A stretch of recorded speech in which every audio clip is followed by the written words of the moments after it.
Yes, very good. I had a good time playing with you, sir, and I am always down for more Stardew Valley with you. For sure. Catch me in chat, dogs. Yeah.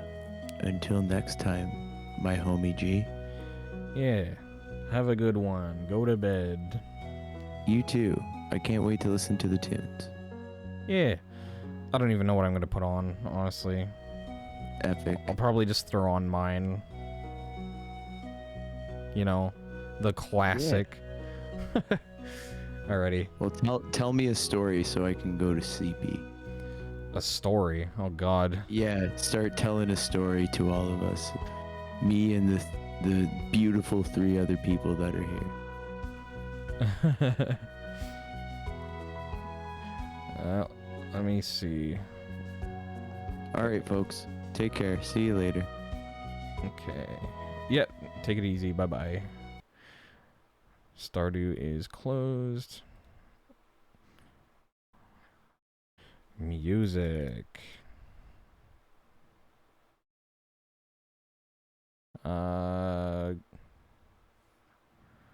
Yeah, I guess I'll put on some of my covers. I should actually make like a calm music playlist out of those tunes. That'd be nice. We'll do the Ocarina of Time playlist. Why not? It's only 6 of them. Should cover at least a few minutes while I gather my thoughts. This will probably be, yep, real loud off the bat. I apologize. Okay, whoops. And again, let's try that without blasting ears. There we go. Happy, happy fun. Okay, YouTube player.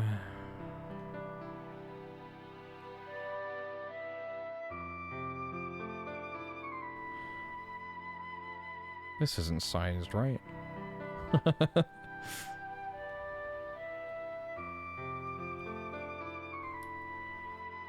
Whoops.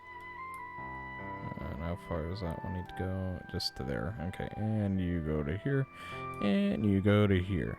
Perfect. Grand. Amazing.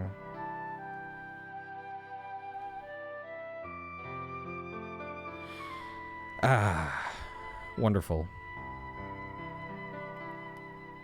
Anyway. Now, Lucis, what other games do you play if you're still here? If you don't mind my asking.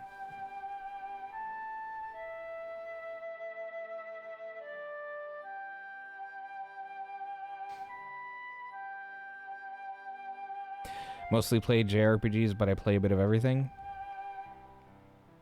That's me too, as far as like a little bit of everything. You play Angry Birds? God damn it. Mostly avoid FPS. I used to be a huge FPS player as a teenager. I mostly only play them now because of like friends that I have that play them, or like old friends that pretty much that's all they play. So it's one of those things that like I played a lot of them growing up. I prefer more story-based games as I've gotten older though. Story-based and RPGs, and like I'm huge on music and story beats and just like really good experiences in general. I've always been big on story games, love it. Yeah, I think that's like the way to go for sure. It's always a well, I don't know, like I think like there's more, you get more out of story games, I think. You know, like you can reflect on the themes of the story. You can connect well with the characters. There's so many benefits and story-based games are one of the ways that I always try to like introduce people to like what a game can be versus what they think they are. Because, you know, apparently we're still living in a world where we have that struggle, right? Sometimes people are like, oh, video games? Like, shut up, come on now. You're talking like, as far as I know, I think it's calculated that like 60% of the world population plays video games now. So that's like, but that includes anything from like mobile to like whatever the hell. Like it just doesn't even, it doesn't distinguish between anything like that.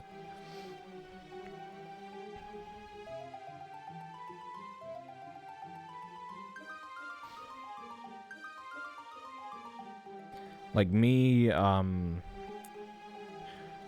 of my favorite games, and I think it's there's a lot of nostalgia tied to the reasoning behind it, is Zelda Majora's Mask.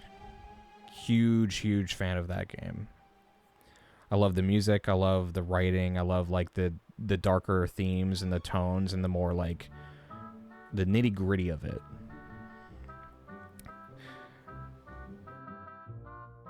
I'm an amateur writer currently in the process of trying to go pro, aka writing my first novel, and so story-based games are lovely for me, and I love breaking them down. Yep. For sure. 100%. Yeah, like, same thought process for me as far as, like, deeper context and stuff like that. I love that. It's one of my favorite parts about it. I get a lot of my story inspirations, oddly enough, from music, though. Yep, also relatable. Music does so much to sell an idea. Like, it packages storytelling and character moments really well. With poor music, it is very difficult to communicate a story clearly. I think that's why good score and good writing are, like, the two top things that, like, make a really good game. Majora's Mask is your favorite of that franchise, won't even lie. Yep. For sure. My current novel idea literally came to me listening to random songs on Spotify while stocking a cooler at my old job.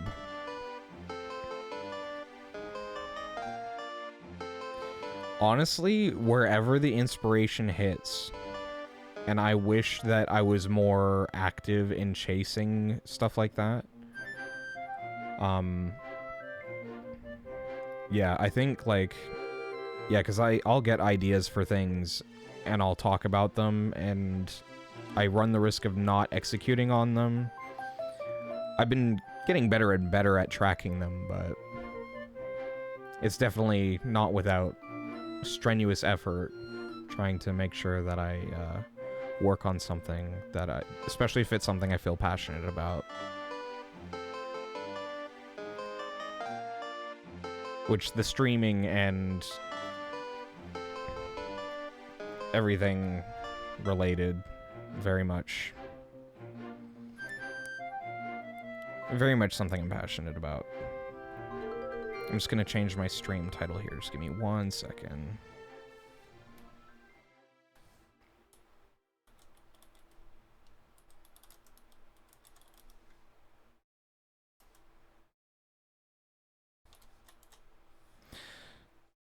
Okay, there we go. And just chatting. I think that's the end of that playlist.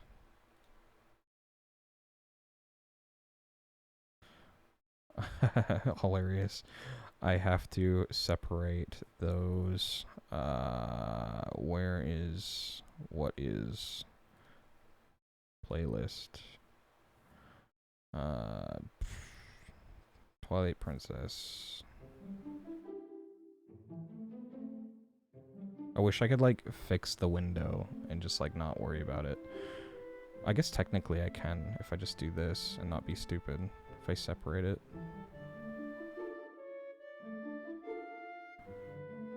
Does that make it do it the wrong thing?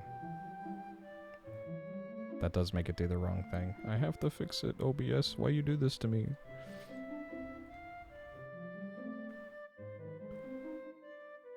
Why does it look like that now? Oh my god. What are you doing?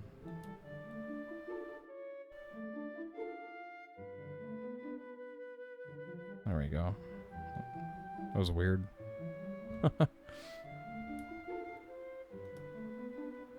Okay, I will read and answer now. I'm gonna kill that stupid fucking Streamlabs. I'm really so irritated. Okay, I'll read all of these now. Oh, absolutely same here, mate. I don't know if it's the same for you or not, but I have to basically bully myself into keeping up with my ideas. Yeah, 100%. I have to, like, give myself real fucking heavy talks. It's ridiculous. Brief real talk, but I have a lot of self-loathing and I have chronic depression, so I tend to tell myself ideas are dumb or bad or some other thing than if I do get over that stage of it at all. If I sit down and focus on writing and try to think of ideas, my depressing thoughts kick in. I can relate to that sentiment a lot, actually. I'm super huge on, okay, well, not okay, so super huge. Let me rephrase. I relate a lot to the idea of having your ideas blocked by your own self-loathing and your own, like, self-talk. It's like I'm actually...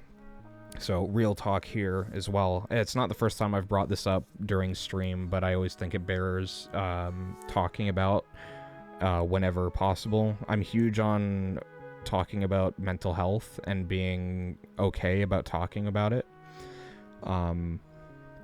So don't feel like you're inconveniencing me at all. I'm totally fine talking about it. But I'm currently in therapy for issues related to self-loathing and self-confidence and not feeling good enough or feeling like the things that I do in life aren't good enough. So I 100% I understand. I've been in therapy probably about, I want to say, like, February of this year is around when I started, and it's one of, like, I'm 26, it's easily one of the best decisions, and I felt like it's something that I should have been doing much longer, but I do also know at the same time that that's a decision I had to come to on my own, and I think, again, it's like, I think everyone should go, but do it on your terms, for sure. So I get what you're trying to say, for sure. So I tend to only be able to come up with ideas when I'm not trying to and just listening to music or working. Yeah, for sure. Sometimes it hits you in the most random times, and sometimes you just gotta capitalize on when you have the time. I guess the leniency of state of mind would be a way that I would describe that as well. 100% same here. I just always poke at it first, since a lot of folks find it too heavy for stream, and I want to respect that. Yeah, I'm the type of person that if someone doesn't want to talk about mental health mental health subjects or topics, I'm not going to fault them, but that's also, like, you know, like, if it's like, if it's too much, you can leave and come back, right? I never want to have someone feel like they can't talk about it, because, again, I am such a huge... I'm very much of the mindset that people, like, what normalized it in society other than talking about it and being okay with talking about it, I'm having a hard time finding the right therapist for me. Tried a few and they have not been great. Glad to hear it's working, but I don't expect Twitch to fix you. Yeah, no, not at all. Twitch is literally just... I've been super passionate about content creation for many years. This channel is very new, but I've been in the content space for over 10 years now. All small channels and all small work, but I've been doing it for so long because I love doing it, right? It has nothing to do with, like, needing to, like, meet a certain goal or anything like that, and everything to do with, like, this is something that I want to do with my time, right? It's a creative outlet. It's a mental break, I guess. It gives me like, I don't know, it gives me comfort. I don't know how else to describe it, really. I'll play a couple of these. But yeah.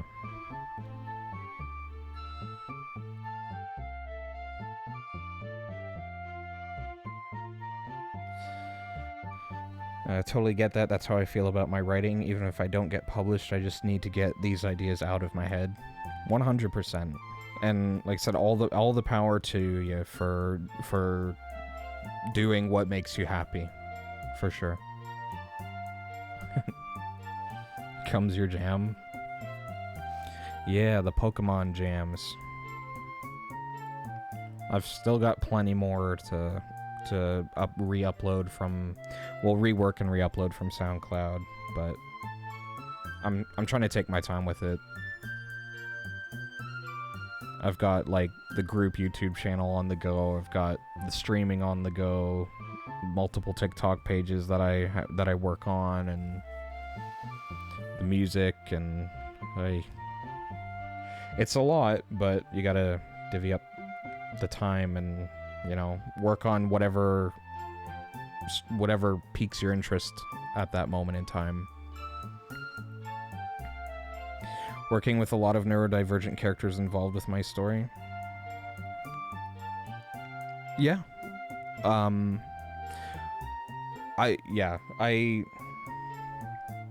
That is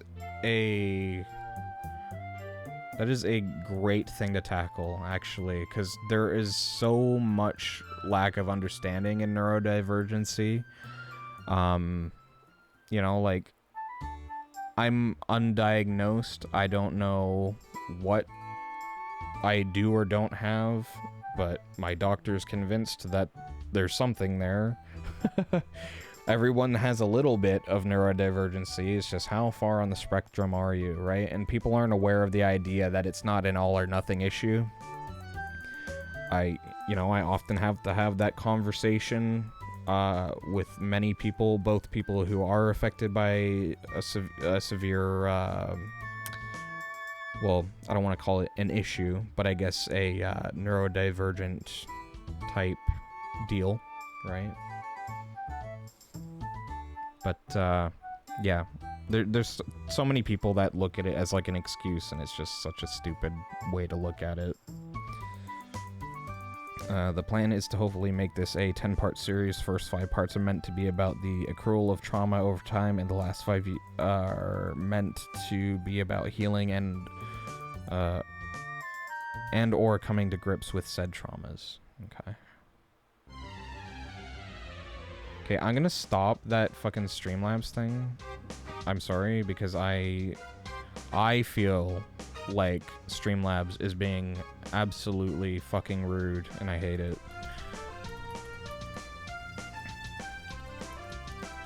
Streamlabs is not Cash Money. Streamlabs is a jackass.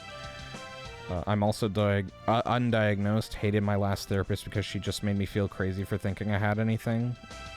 Some therapists are fucking whack and shouldn't be in the field. So, and my mom is a therapist, well, counselor. She's a social worker, and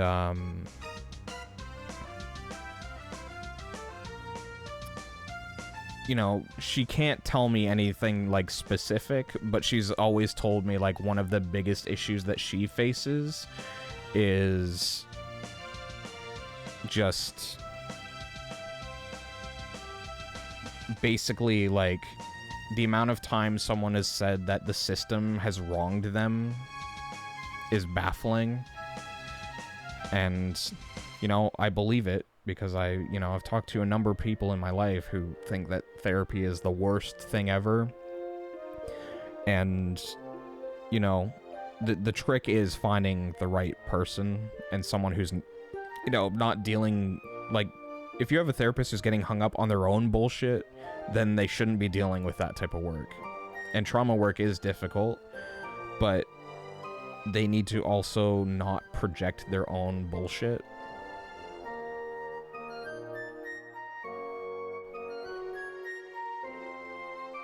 But, you know, like I say, it's a difficult thing to get away from, because, yeah, they be difficult. What is going on with this window?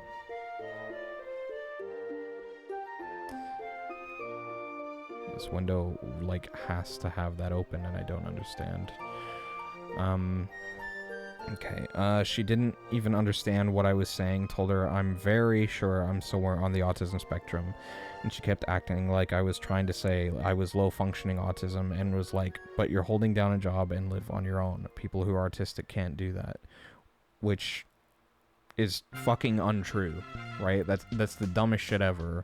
Someone I went to high school with is on the autism spectrum, and he is one of the most put together looking guys that I know, right? Like, this guy is in a trades program, few years in, making really good money, but he has struggles, right? And, you know, not a single person questions that he has autism, right?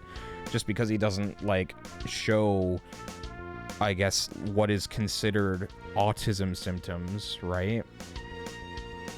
Because it's like, yeah, you could joke and make the whole thing about, like, well, he's not sitting there going, like, oh, and, like, screaming his face off. It's like, that's not what autism entails, right? I mean, like, autism is so many things more than what people think it is, right? So, yeah. I think I'm high-functioning autistic. Hey, I mean, honestly, I'm convinced there are more high-functioning autistic people in the world than anyone would ever think to even check or know, or even that we may ever know. I have a hard time emoting with my face, and I use my hands a lot when I talk. There's a lot more there is a lot more to it with me, but those are my two big indicators I usually point to. Yeah.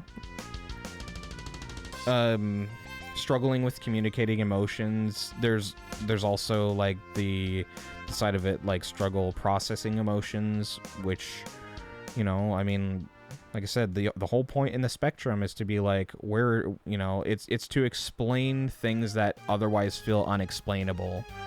So, you know, I think when it becomes more social, I guess, you know, and it sucks to say, but socially acceptable for the idea of a spectrum to exist in the public eye, then we'll sort of cross over that line and that threshold of, like, oh, well, that's not what this is. It's like, well, actually, it is. You're just not, you know, you've got this preconceived notion of what that looks like. But, you know, until it's normalized, we're kind of stuck with this shitty system that's in place where it's like, no, if you're not extreme, then it doesn't count, which is complete bullshit.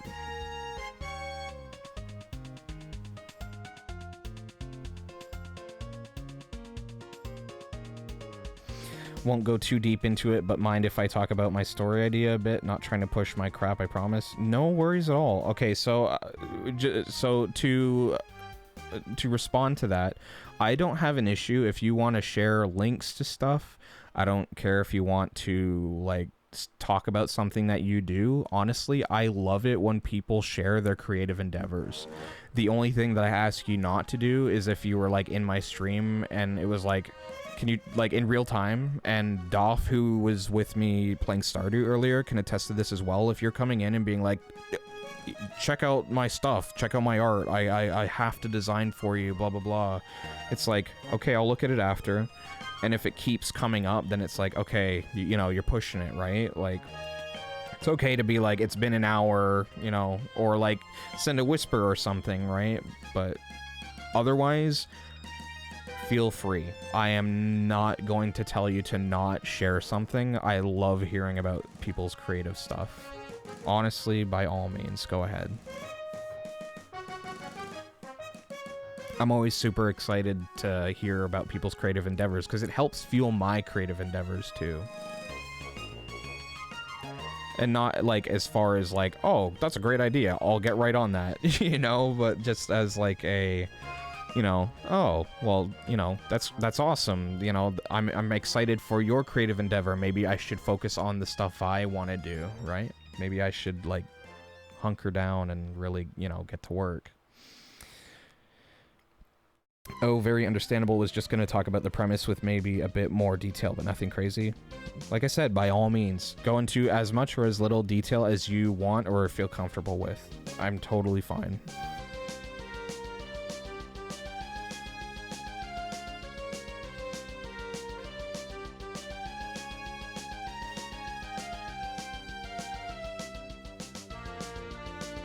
I mean, hell, I'm forcing my creative endeavors on you just right off the bat just by having this music on, right? I was talking about the covers that I do. These are ones that I've played so far have all been mine. So my idea, so my idea is about a man who gets cursed with immortality, not invulnerable. He can die, just not by natural causes like age or sickness. At the end of the first big story arc / book, the rest of the book... okay, I read that wrong. I don't know how to speak. The rest of the books each focus on one god. Sorry, I need to scroll back up. Focus on one god, and the theme of the book is about what that god is the god of. Okay, and it's kind of shows methods or means of coping with what that god represents. First arc after the first one is the god of death, so it talks a lot about dealing with loss. That's a good idea. That's really solid. That, yeah, that's a really solid way to theme it. And especially too, I mean, I'm assuming you're talking about gods, so you're creating a pantheon, I assume. And again, with your JRPG experience, wild guess, it's a fantasy story, right? So that's actually a really strong premise. I'd actually be really interested in reading that at some point. That's really cool. So it deals a lot. So it deals a lot with the strain. It does a lot with the strain living that long it has on someone with mental health issues, especially after millennia of living. Yeah, I think that there are a number of stories that don't tackle that concept very well. I think that there's a handful, right? There's a handful of stories that deal with that, right? And sort of the idea of like what time does to the soul or the mind, or however you want to look at that. And it's always I would say that it's kind of, I think it's a very special thing to be able to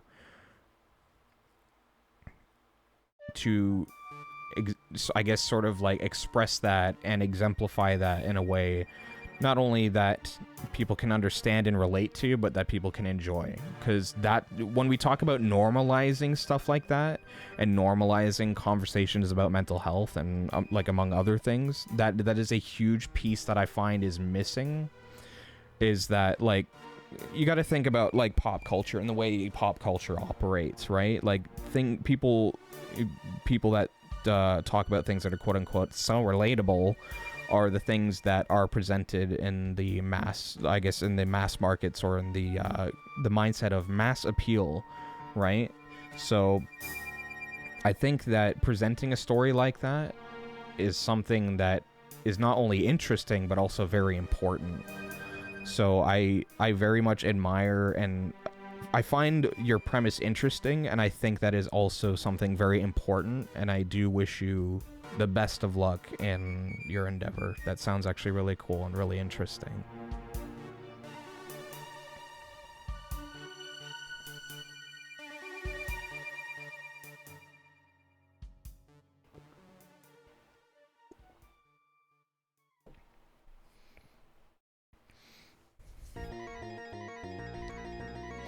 I know I myself at one point was interested in writing, but I think that a lot of my writing ideas are more like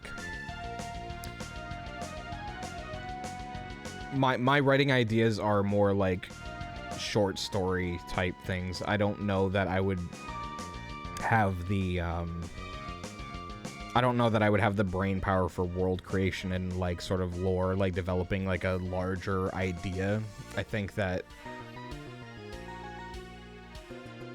and I guess my work in English writing courses kind of exemplify that. It was always kind of very simple work and stuff that read well but wasn't like too deep.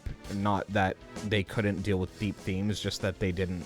It was like, you know, just when it was like it communicated a point and then it was done. So like I said, I admire the idea for sure.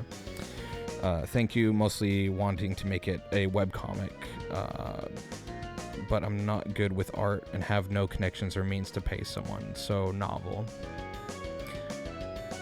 Yeah, I myself draw a little bit, but I would be nowhere near what's needed to create something that extravagant. My avatar here is self-drawn, and you can see it's like, it gets the idea across, but it's not like, it's not what I would even remotely consider good drawing. And I guess that's, remember what we talked a bit before about beating yourself up and self-doubting and looking at stuff.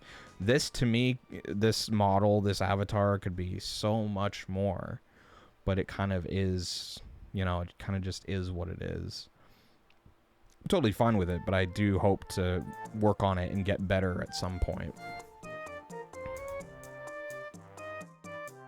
I mostly got into drawing as like a means to like be able to, I don't know, like I liked to draw back in school a bit, and I liked to, I guess, kind of, I guess, what's the phrase? Is it a phrase? I don't know what's a phrase. I guess the whole point was that, like, I liked to draw, and whether I was good at it or not, it was just something that I liked to do, that's all. What even is a phrase or words? Yeah, exactly.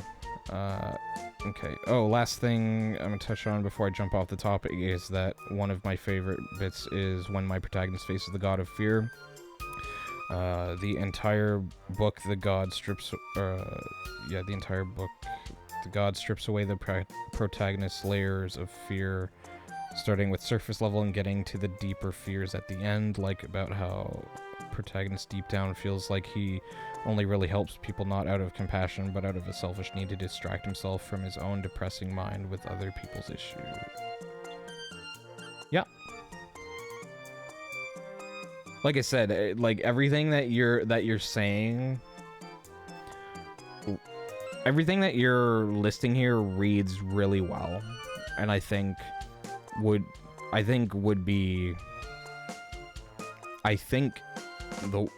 the world needs a good story that is entertaining and also very deep thematically, that deals with mental health issues and something that like knocks them down one by one, right? Like if it, you know, in my mind it kind of presents like the typical like shonen anime kind of mindset of like, and you mentioned webcomics, so that's kind of like what triggered this thought as well, is that this idea that, you know, this world and these characters and these struggles are real, and you can also make that really cool too, right? So that's what I was saying before about like mass appeal and normalizing the idea of mental health issues and talking about them stems from like it's cool to talk about your problems, right? It's not cool to sort of like bottle everything in and not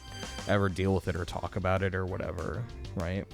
Which again, like some people's coping mechanisms are bottling things up, but I think that's a step about, or I guess that's sort of like, it's sort of like avoidance, right? I'm at a point where I'm confident with my overall idea and even my independent arcs within the story, and my only concern now is my ability to write it in a proper way. For sure, yeah. I mean, you want to be concise. You want to be able to put these ideas together and make them cohesive, right? That's one of the, it's one thing to create all this stuff. It's another thing to be like, okay, cool, let's put this all together. And you know, be able to tie a pretty bow on it, walk away from it, and be like, that was awesome. People were gonna love this, you know. Yu Yu Hakusho was a good inspiration for me, where Yusuke's evolution in terms of power is directly related to his emotional maturity. Yeah, for sure. Like I said, there's stories that exist within the realm of dealing with these kinds of things, but they never quite hit the nail on the head. A lot of these stories are very avoidant about dealing with these problems, and the ones that aren't very popular, and it's kind of upsetting because those are some of the most, those are the stories that go hard. Like, those are the ones that are like, oh my god, I get this, you know.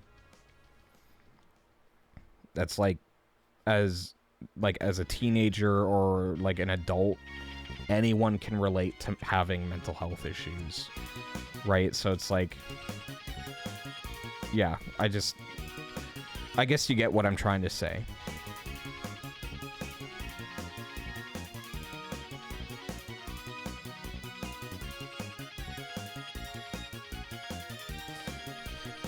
I just want to have characters neurodivergent people can point to and see themselves, even the ugly bits. I'm not trying to make characters that only show the good or sad boy pity him sides of them. Yeah, for sure.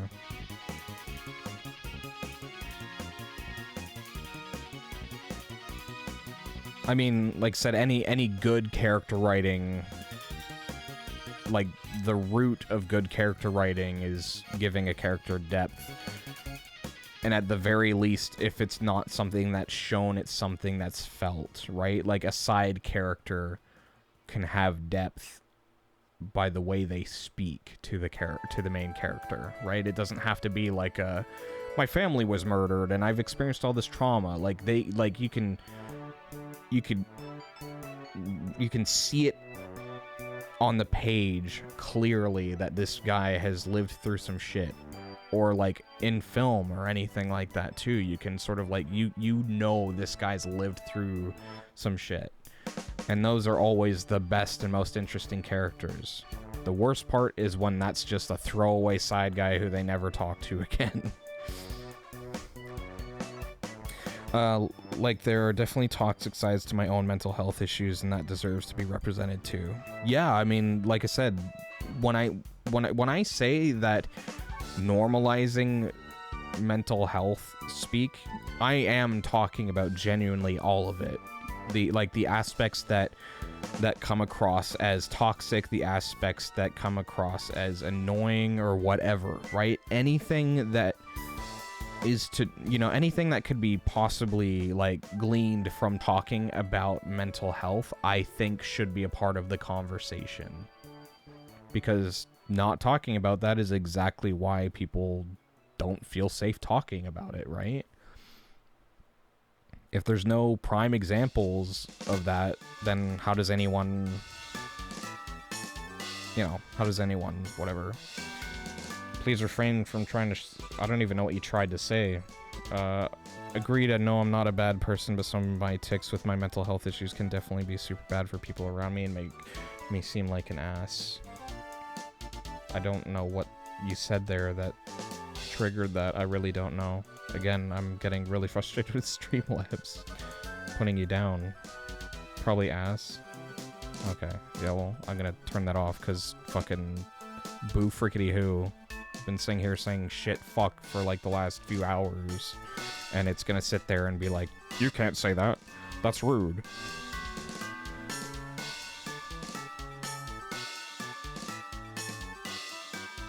Like, are you fucking kidding me? Grow up.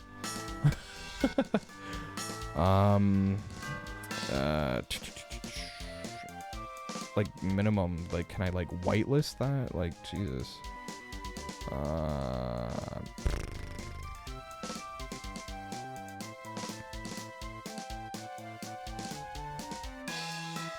Okay, I'm gonna turn off word protection for now. Just don't go wild on me and pull like a slur out of your ass or something and we'll be fine.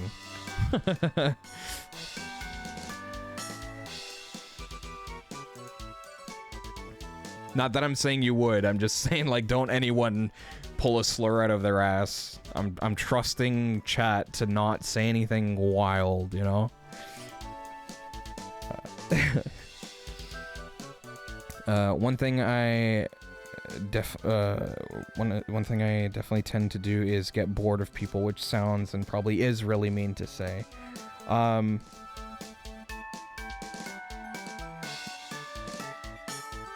I don't think that's a bad thing to say. I think, honestly, I think it's okay. Okay, so this might shock you. I genuinely think it's okay to be bored of someone's company and not want to talk to them for a little while. I think it's genuinely okay. You know, and it's not like...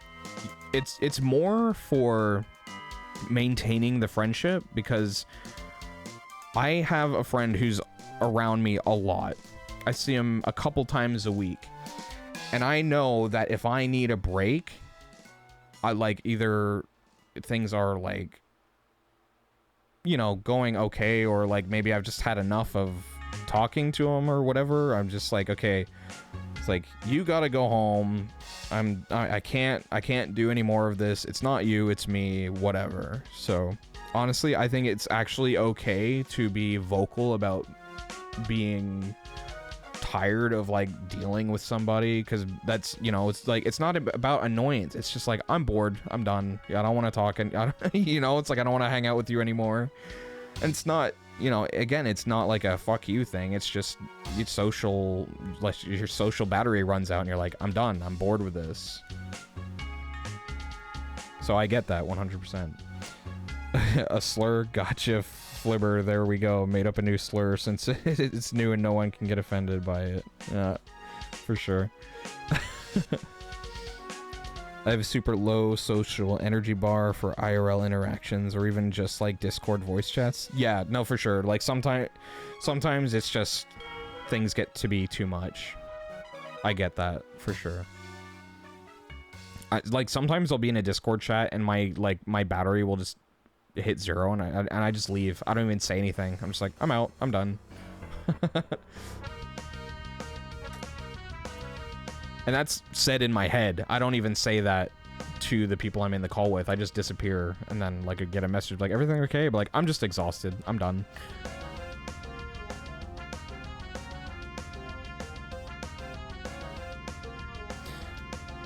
I'm also a people pleaser to a severe detriment to myself. That's the killer combo right there. I understand. One of the things that I struggle with is like, I don't ever want anyone to be upset. I wouldn't call myself a people pleaser so much as like, I don't want to upset anybody intentionally. You know, I'm very, I don't like intentionally upsetting somebody. Sometimes I get, you know, like, sometimes I'll be like, oh, well, like, whatever. Like, sometimes, and it totally depends on, again, social battery, mood. There's so many factors that go into it, but I understand the desire behind, I guess, like, the term people-pleasing, for sure. Oh, and 100% get just dipping. I've done this, too, and been told I'm rude for it. Don't feel rude. It's called an Irish goodbye. It's a very common issue. It just is not a quote-unquote socially acceptable thing to do in most parts of the world. I've only done it once or twice. Then when I was told I was rude, I stopped, and now I just suffer. Honestly, I don't know. Okay, so if we're talking specifically about Discord calls,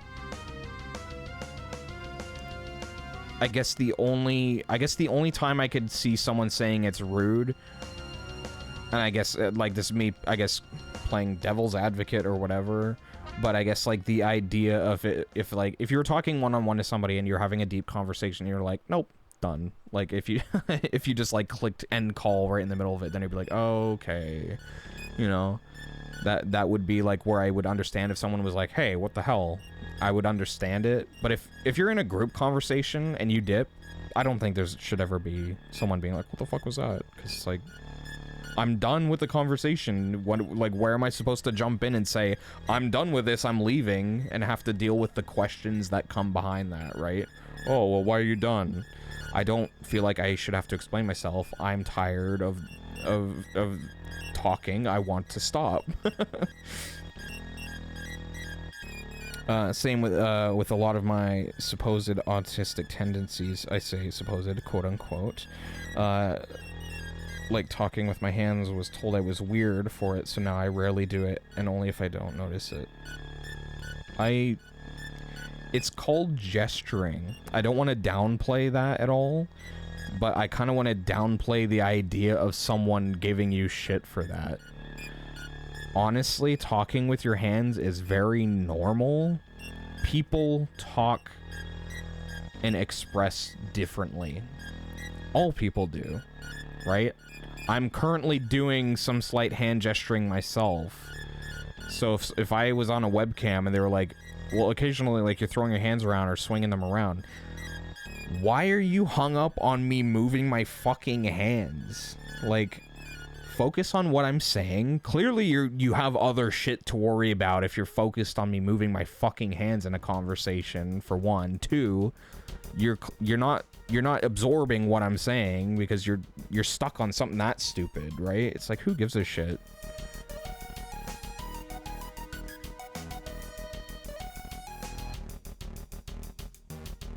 I know it pissed me off so much, but I didn't want to say anything. Yeah,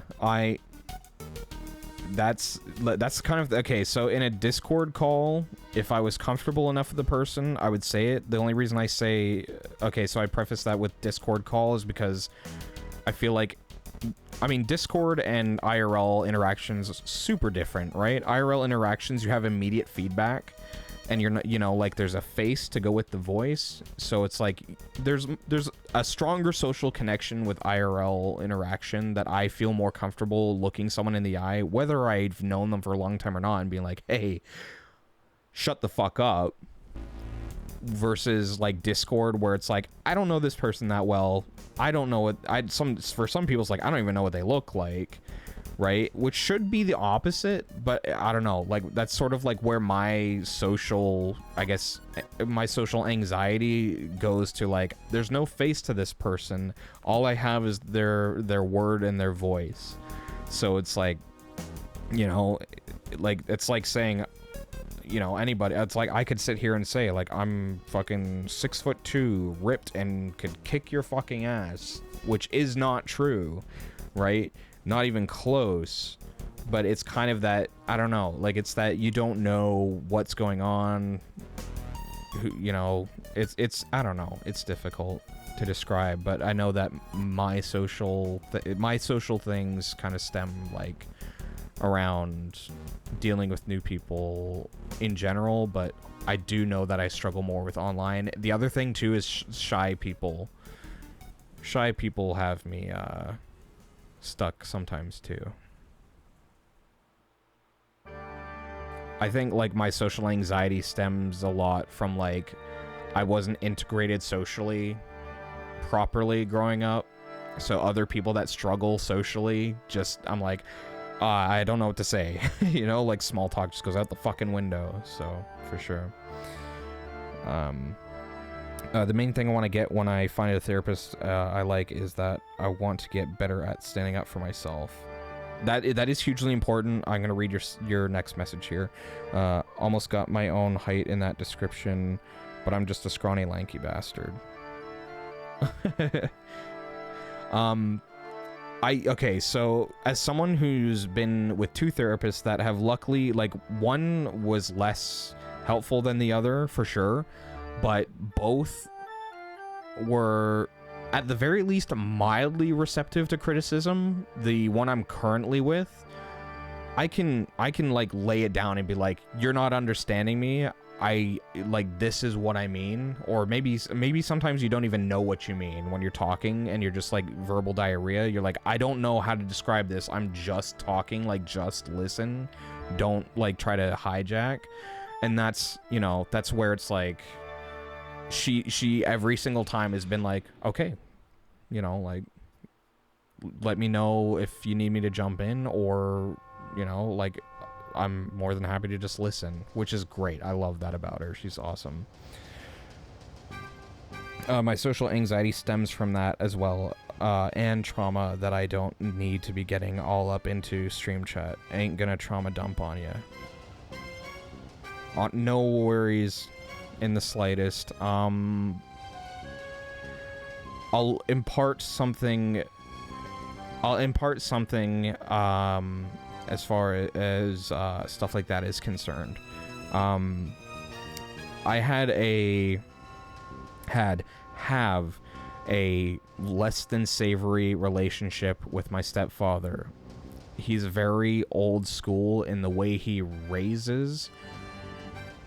So growing up, I mean, I'm 26 now, but growing up was very much like, be a man, you're not allowed to cry, as well as like the hands-on aspect of that as well, like the, like, to such a degree that it was like, if you piss me off, I'm gonna throw hands. Like, to one time literally like came into the house with mouth guards, threw them on the table and said, let's do this. And it's like, what the fuck, you know, like. And like I said, like, I've had physical altercations with him in my life. It sucks. So, like, yeah, it's like, holy shit. I'm slightly older than you. My dad was similar but different. Yeah, it, like I said, it's not an uncommon issue. So, like I said, about, like, when we're talking about, like, mental health and shit, right? Like, it sucks how common that kind of shit is. It's ridiculous. 29. If you're 29, you're very close to my brother's age. My brother is 28. He's turning 29 in September. I have a huge, massive fear of raised voices due to my stepdad. Okay, so I don't have, like, I guess, like, a fear of raised voices so much as I have, like, a I don't know, would you... A heightened state of alert would be how I describe it. It's less of a fear and more of like someone's yelling, what the hell's going on? I'm looking around, like, trying to figure out what the source is, and B, why it's happening. Even just happy, excited, raised voices, like if people are watching a sports game and their team gets a goal or some such, just want to just hide. Yeah, I wouldn't say it's that bad for me, but I certainly empathize with, like, the feeling of, like, what's happening, right? It's like, Jesus, like, it's one thing if it's coming from people that you trust. And when I say trust, I mean, like, this person is, like, so integrated into your life that, like, they could, like, I don't know, it's like, it's that... There's a level of trust that comes with being able to have someone do that and not freak out, right? And a lot of it's just like, yeah, I've known this person for 10 years, and if they're acting like that in this scenario, they're just goofing off, right? But also, there's a danger to that as well, as sometimes is like, this person's loud and silly with the yelling, and sometimes you don't know when they are genuinely upset, and it's like, oh god, okay. So you have to be, like, more observant with those people sometimes too, but I don't know. That's just my side of that. My dad also refused to let me get diagnosed. He had me in therapy, but anytime a therapist was like, I think your kid might have blank, I'd like to give them a test or evaluation for it, suddenly I wouldn't see that therapist anymore.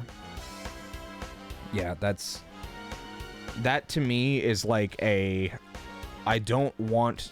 Okay, so take this how you will. I'm just gonna spit, and hopefully it doesn't hit you. Right? My angle on that is that I don't know your dad. I don't know you very well, but my angle on that would be like there's a side of that that's protection, but there's also a side of that that's like, you know, it's like a desire to feel like he's helping. But as soon as there is like a tangible like loss that comes with that help, it's kind of like a, oh shit, I didn't think this was gonna be this bad, right? I don't know you, I don't know your dad, and I don't want to put him down for it, but that's kind of the angle that hits me when you said that. I'm sure to him it was him protecting me in his own way and just not realizing how toxic that was for me. Yeah, honestly, okay, so you perfectly described something my mom does, and right, and I said before that my mom is a social worker. She wasn't always a social worker, though. She's only been a social worker for, I want to say, like, the last 12 years. 12 years? It's less than that. Has to be. And if it's not, that's crazy. But ultimately, there's things that have happened with my mom, and my mom is in my corner a lot. I wouldn't say always. She doesn't agree with literally everything. But, you know, like, my mom is super helpful and stuff. But I think that one of the biggest issues that I've always had with my mom is that she wants to do the right thing, but the right thing isn't necessarily what's right for me. It's just like her perspective of right. So it's like that often has gotten in the way of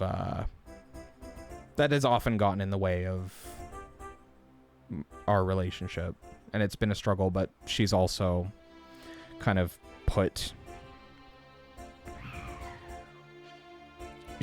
a lot of that behind her and is trying to be much more open to listening as she's gotten more involved with more advanced therapy and deeper trauma therapy as well. Like, she's a lot easier to talk to. Not perfect, just easier.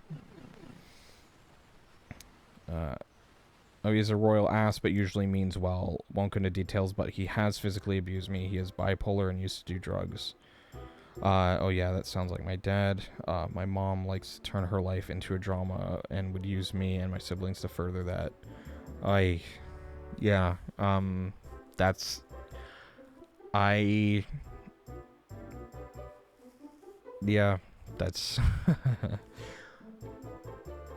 my...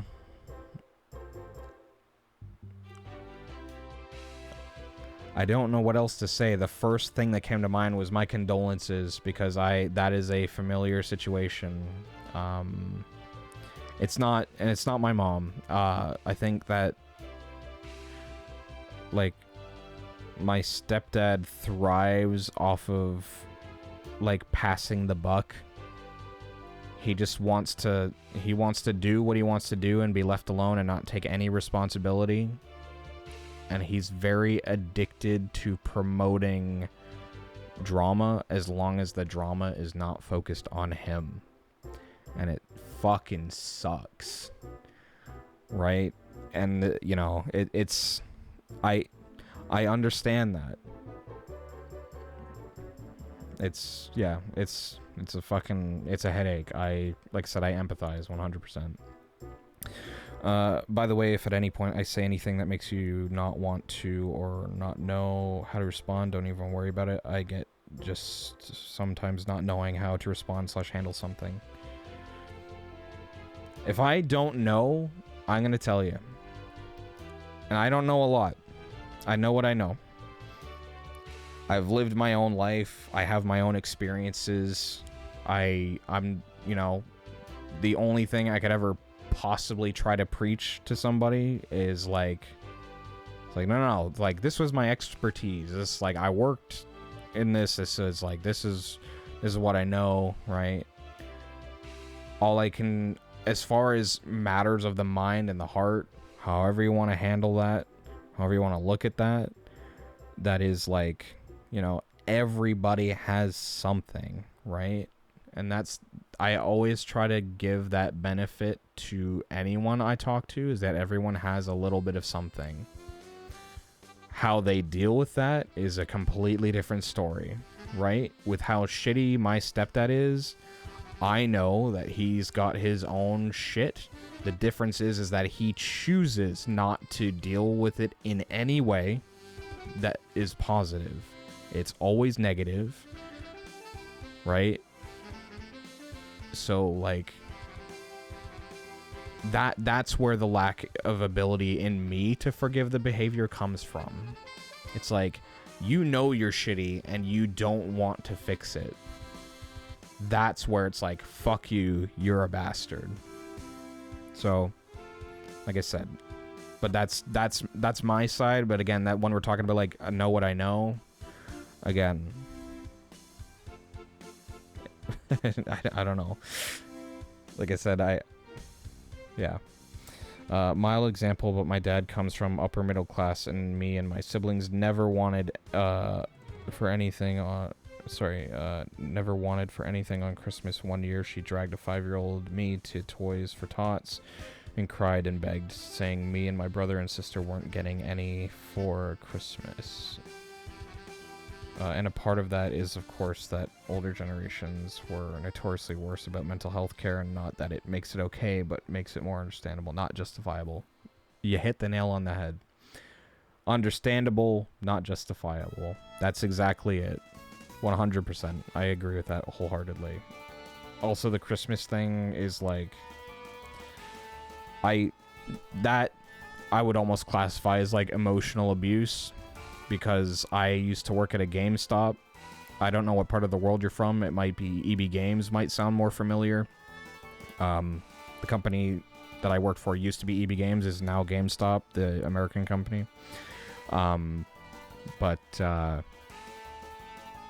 Yeah, the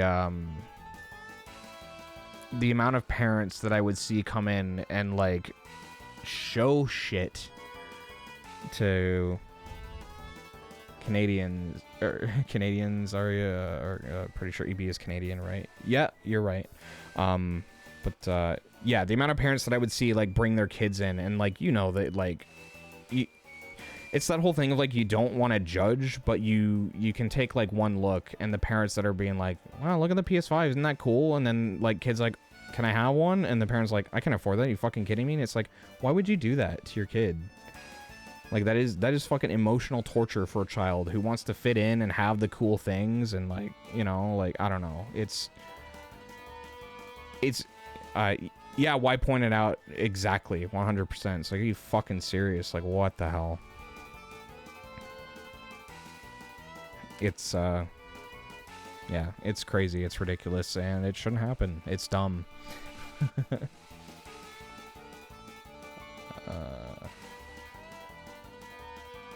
It was taught to a lot of older generations to repress their crap, or that it made them crazy or less of a man if they were a guy. Yeah, for sure, 100%.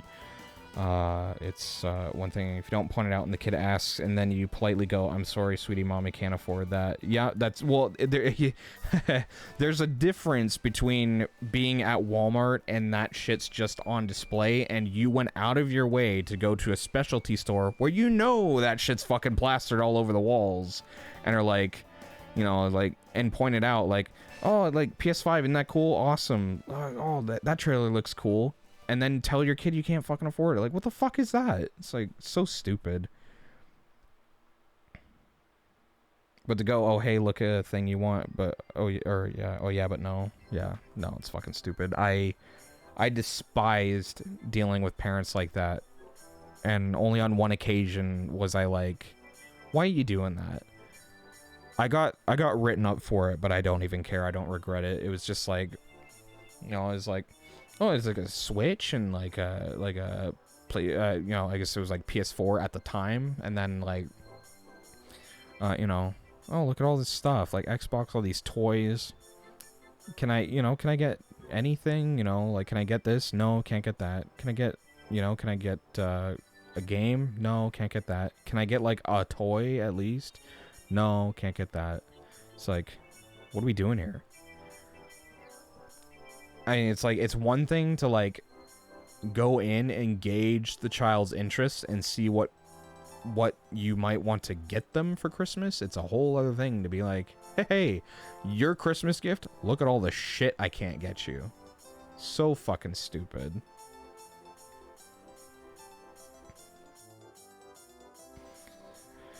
I was surprised at myself, but I am more prone to get defensive over others instead of myself. I used to work at a gas station that made food, actual good food, surprisingly. I love stuff like that. There was a gas station that was near, totally like switching up gears here. There was a gas station near the high school that I went to. Doff, who was in the Stardew stream earlier, was same school.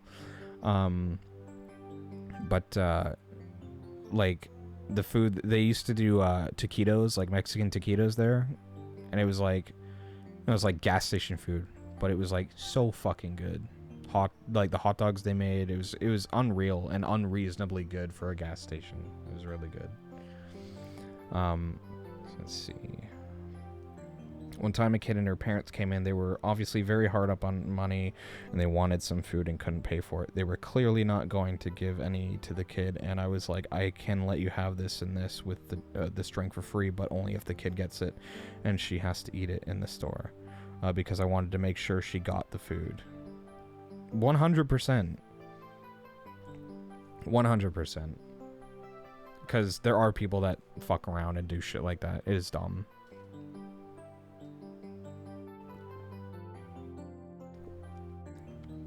There was a guy that shopped at the GameStop I worked at regularly and came in with his son, and their whole premise, and I say premise because listen up, they were into Pokemon cards. Not unreasonable, not a thing that I even remotely questioned.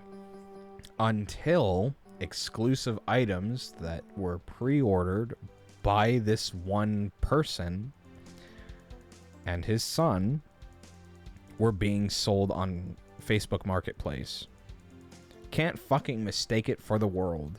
They weren't collecting, they were scalping. Had to ban them from the store. It's ridiculous. It happens. I get it. But it's also like, come on, right? Like, there's people that genuinely want this stuff, and you're fucking people over charging like $300 for like a $20 thing. It's like, get fucked, piece of shit.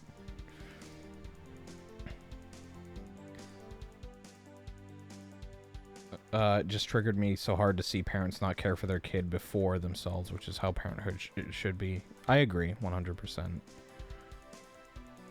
That's one of those, like, if you have to forego lunch so that your kid can have lunch, fuck. You're an adult. Deal with the hunger pains. Your kid's gotta grow, you don't. You're done, you know? Scalpers don't even get me started on the PS5 bullcrap. Yeah. I had to deal with that in the heat of the entire thing. I did not like it one bit. I had a couple of fuckers come in. They were totally running a fucking operation, right? There was like 6 Middle Eastern people in a van. And they would come in pairs, buy a PS5, rotate, 10 minutes go by, another pair comes in, buys PS5s, another pair comes in, buys PS5s. 6 people in this van. And then an hour goes by. Same people come in, different clothes on, hat, jacket, maybe one of them shaved. It's like, are you fucking kidding me? It's like, you were here an hour ago. Oh, ID me. You can't prove it. And it's like, I have fucking cameras, dipshit, for one. 2, are you fucking serious? ID me? I didn't ID you in the first place. What use would it be to ID you now when I haven't seen it before, so I could be like, oh, well, that's the guy. Like, it's clearly like you're fucking around. And like, one wave of these came through because like one of my coworkers was like, well, I don't know, like, what do I do? I'm just gonna sell them. And it's like, Okay, but that's the fucking last, right? It's like you see another pair come in. It's like that's, you know, that come in and you even like remotely suspect that they might have been here before. The answer is no. Right? It's like we're limited. You know, like don't fucking play into that. That's horse shit. Let me bring up the window again. We've run out of music.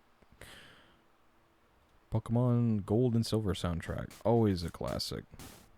Oh, let's swing at Violet City. Whatever. What is that at? Oh, 5%. Just gonna turn that down for myself. I know it's not that loud for everyone else, but it definitely got louder for me. Let me see. One time I ever scalped, if you can even call it that, was with a collector's edition game. I accidentally ordered 2 of it, sold the other copy for a mild profit. It was like $500, sold it for maybe $25 profit after shipping costs. Yeah. I don't, I mean, obviously, like, when I'm talking scalpers, I'm talking, like, habitual fuckers that go out of their way to be like, no, I'm gonna pre-order 10 of these and fucking make like a fucking $5,000 profit. Get fucked. Like you don't like that's what you're running your business on. How do you report that on your taxes, you fucking idiot? Like, I don't know. It's stupid. I'm driving around in a Dodge Challenger on all this fucking PS5 scalping that I'm doing. Like, okay, you fucking loser. You didn't earn that. You fucking ripped people off for that, you fuck. People are stupid or assholes or both. Oh yeah, 100%. Yeah, like I don't view what I did as too terrible. It was an accident to start with, because I didn't think the first purchase went through due to the website being an ass from all the traffic it got. Yeah, I mean, shit happens. Like I was lucky enough, like someone who used to work at the company. I'm super huge into the From Software RPGs. So when Elden Ring came out, I was like, I have to get a fucking collector's edition. There's no way. I got one for I only started getting collector's editions for like at Sekiro. So before that, it was like Steelbook collectors or whatever the hell I could possibly get. Like I had to get the Elden Ring one, so much so that I have a base copy of the game. I have a, I don't know if you're familiar with Best Buy, but they had an exclusive box for it. I got that, and then I had to get the collector's edition because I wanted the statue, I wanted the exclusive box. I was like, I have to fucking have that shit. I was lucky enough that one of the people who used to work at the store that I was at was like such like a friend, I guess, of the people who worked there that like I'll see her in public to this day and be like, hey, how's it going? You know, like kind of, but you know, like really, it's like, you know, how's the life? It's like going all right, I guess. Cool. See you later. You know, still to this day. But yeah, like she was really cool. I think she bought it and then like she sold. She's like, I have 2 of these and like it's like $120. I was like, oh shit, isn't that like 180? She's like, yeah, but like I've had it for like, she's like, I've had it for 6 months and I don't know what I'm gonna do with it. And you're a friend, so here. I'm like, oh cool. So I was fully expecting her to be like $300 right here, right now. And I'm like, oh man, I totally would have too, but it was also really cool that she was cool enough to give me a deal on that.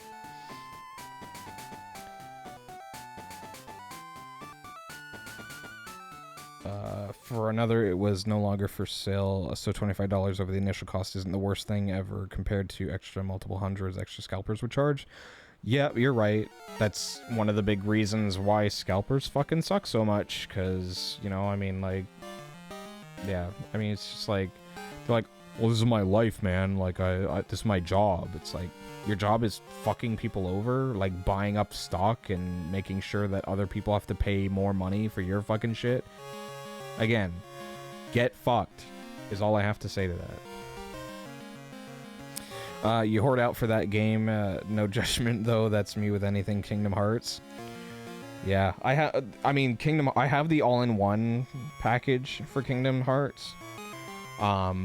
I've dabbled in a bunch of Kingdom Hearts. I've probably put in, like, I want to say, like, probably around, like, 50 hours into Kingdom Hearts, but I have not finished a single Kingdom Hearts game, and I hate that.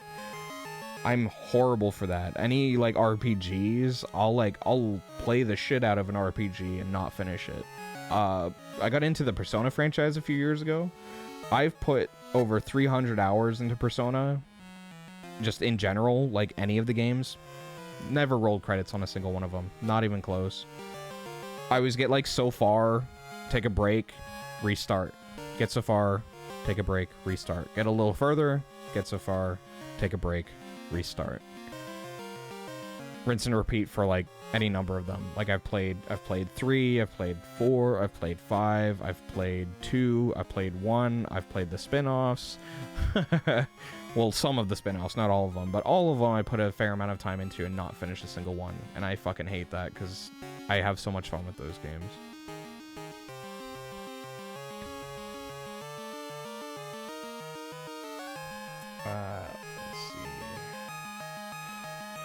It's like paparazzi. It's my job. Your job is tormenting actual people. Cool. Good to know you choose to work a toxic job for toxic ass people. Yeah, 100%. They're fuckers. Paparazzi are like scum of the earth people.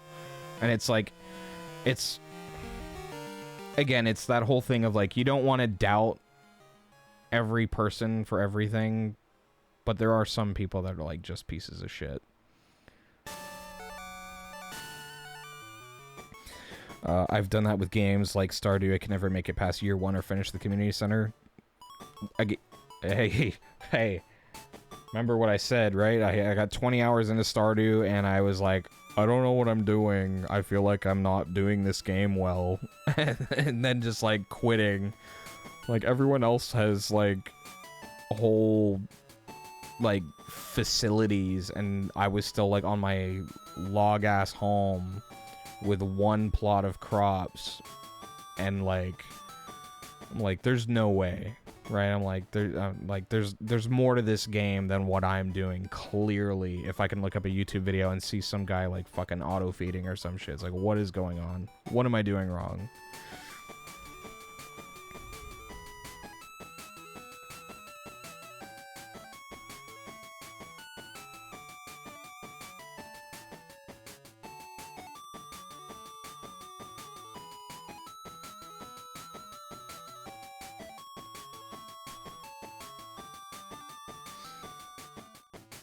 A big part for me was that there wasn't enough going on to hold my short-ass attention span.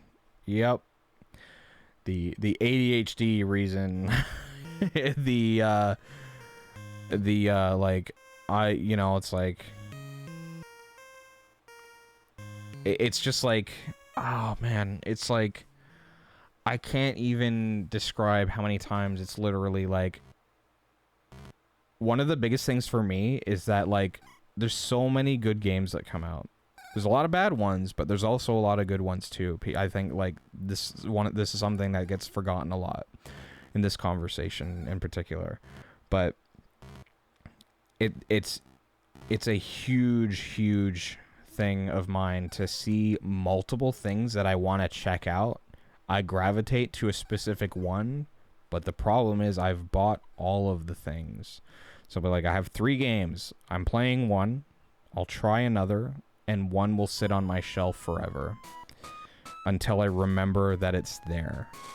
I had that recently with Xenoblade Chronicles 3. I bought that game when it came out. It was in the cellophane wrapping. Never fucking touched it until I was like, I'm gonna sell this. I don't know that I'm ever gonna play this, right? I hadn't even, like, finished the first 2, so I'm like, why do I even...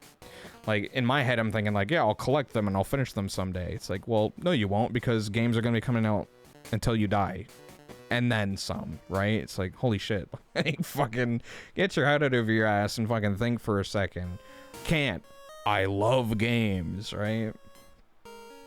I just, like, I'm always, like, chasing the next amazing experience when it comes to stories and games that, like, I'm so ready for, like, the next thing to, like, grip me and not let go. Because there are games that I do finish, but they're few and far between.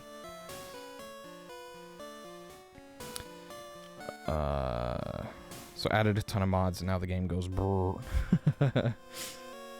Hashtag relatable. I've been on a massive game collection kick recently. Got some of the rarest PS2 games recently. Paid so much. Enemy, please. Yeah. I want to find someone to do a podcast with for games, and hopefully that'll encourage me to finish them. Hey, if you need someone to do podcasting, I am so fucking down. I am so into podcasting. Okay, so I've done a couple dabbles in podcasting, but I've always wanted to, like, get serious about it. I've done a podcast with a channel that has had 100,000, almost 200,000 subscribers, and his whole thing was, like, his fixation was, like, Spider-Man and Marvel Comics. But the podcast was sort of like, I guess, like, entertainment in general. And, there's 2 episodes of that. It didn't go on mostly because I was expected to do the legwork entirely. And I was just like, okay, like, are you gonna pay me? And it's like, well, you know, like, a bit, you know, like, I'll pay you $50. And it's like, are you fucking kidding me? You're gonna pay me $50 to, like, compile, edit, like, work the sound, like, everything by myself for $50? Nah. Backed out of it after the 2nd episode. I had fun with it, but it was certainly, like, I was like, no, I'm not doing this again. Like, just tear them apart story-wise, gameplay-wise, maybe rate them 2 or 3 separate categories, like casual completion, 100% completion, maybe 100% achievement completion based on enjoyment and or difficulty. That sounds like the completionist. Pro Gerard the finishist. Now, Gerard Khalil, the completionist on YouTube, his reviews, I think, are always pretty interesting. I would love to have that level of dedication with any game, but I don't. I've never platinumed or 100%ed anything other than Majora's Mask in my entire life.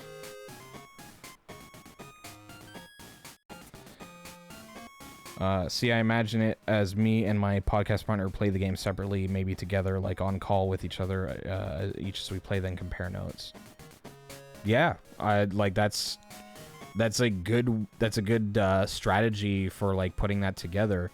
I think that podcast in general implies the idea of, like, having, I guess it's like the podcast is the review. Does that make sense? It's kind of like, you know, like, you all sit down, you go like, cool, next week we're talking about this, and it's like, okay, cool, right?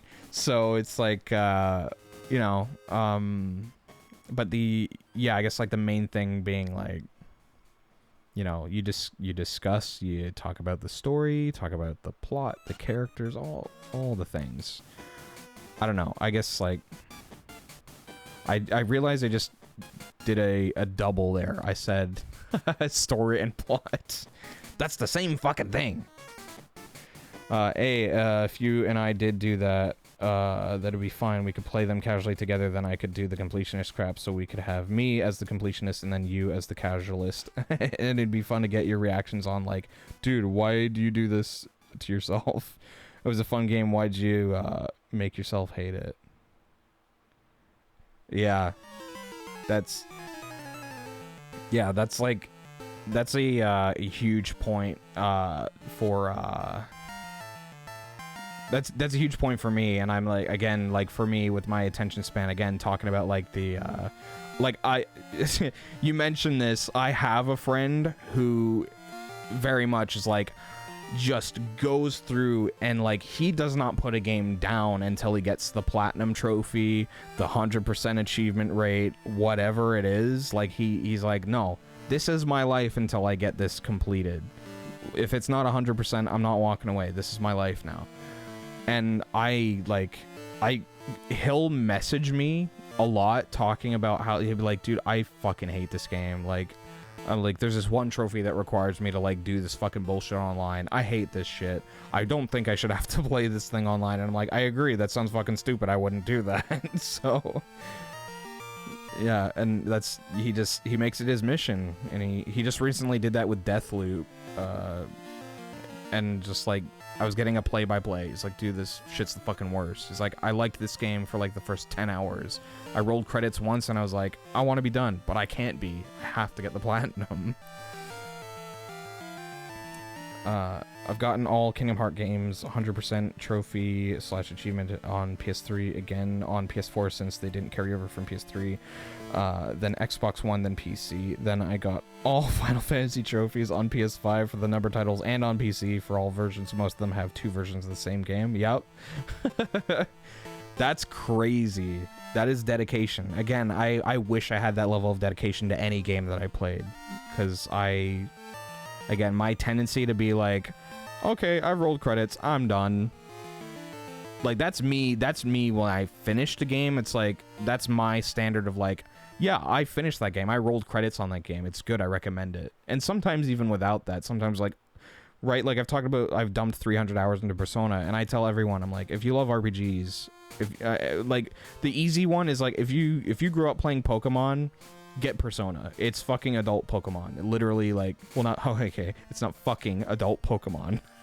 Let's clear that first.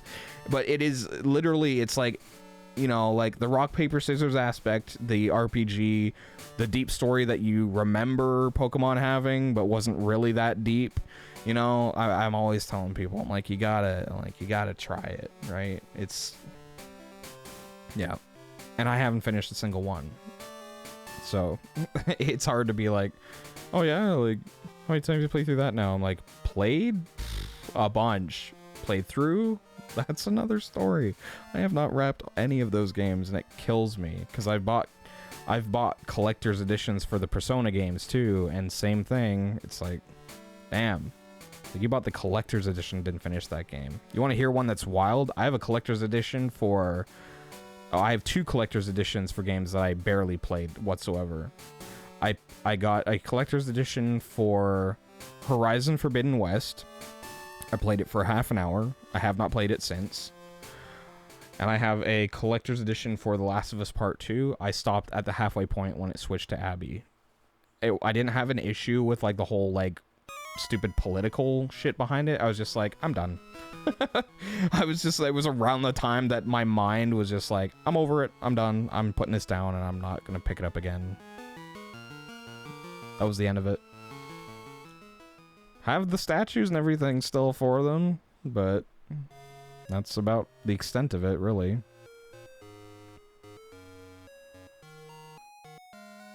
I didn't realize that wasn't moving because it was hidden. That's crazy. Ah! Why is it disappearing? Come back. No. Why do you do this? There we go. It was disappearing. The whole window is gone. Oh my god. I do casually play a lot of games too, but if it has any 100% in-game not achievement, of course, reward, I'm doing it. Again, I admire the dedication. Not saying / implying you had this issue, but the amount of people that were like, ugh, Abby is too buff, ugh, it's gross, isn't she more like a man, both infuriated me and cracked me up. Yeah, honestly, I never gave a shit about any of that.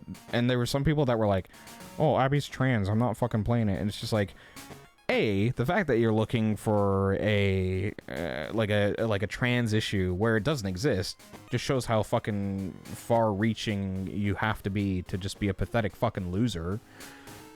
And 2,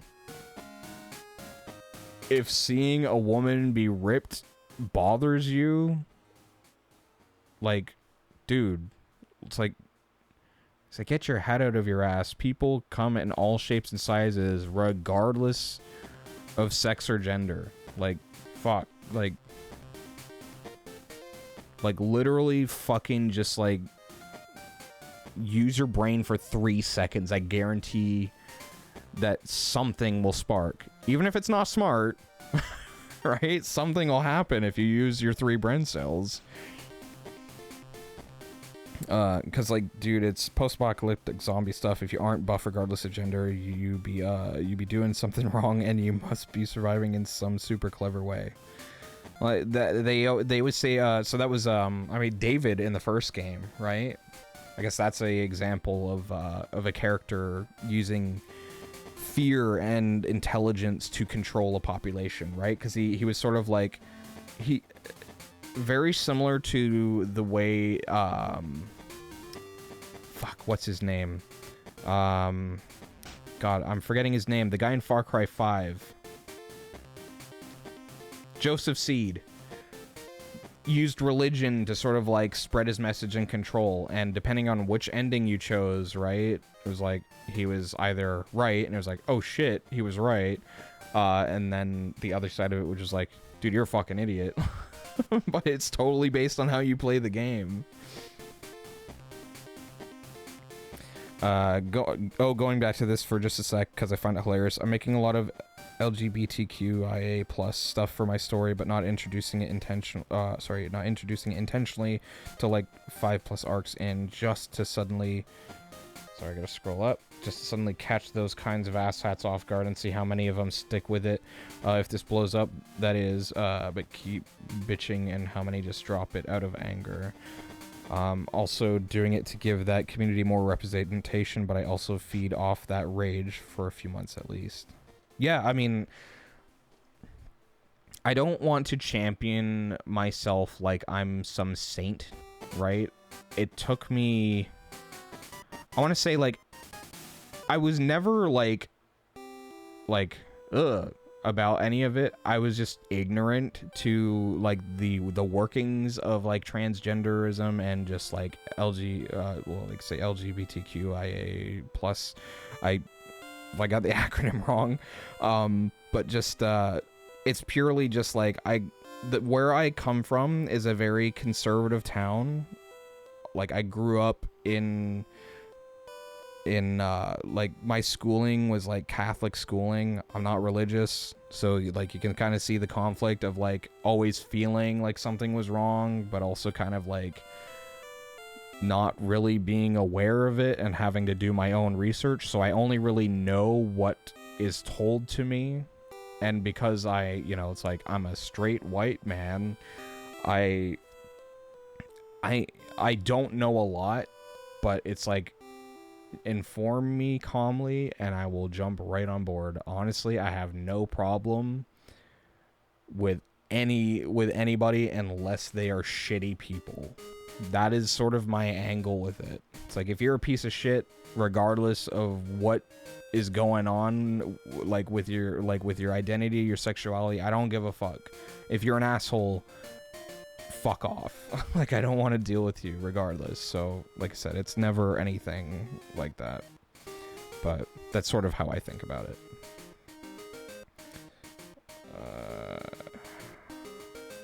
I love and respect trans folks, but I can't lie that I am uncomfortable around them in person. Not to any extremes, but I am still saddened and ashamed for myself for it. I hope to become more comfortable around them in the future. The other parts of that community, I've never had any issues after the initial deprogramming of my conservative upbringings. Okay, so you know exactly what I'm talking about then. You know 100% what I'm saying about conservative upbringings. It's not that my household was, it's just that the town I lived in is very conservative. Like, to such a degree that it's like, if you openly say you're liberal or like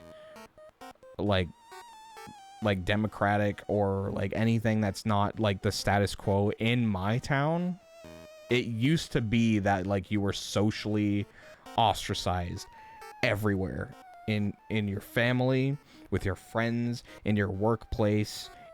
Like, you could go shopping and people would fucking know, right? It's like, holy shit, like, it was that bad. It's not that bad now, but it's still to such a degree where, like, to this day in 2023, where you can go around and see people being like, you know, like, someone have like a, excuse me, ma'am, and it's like, sorry, I'm a they them or whatever. Like, they'll make the correction and they'll be like, ugh, and they'll just like walk out of the store, and it's like, really, fucking grow up.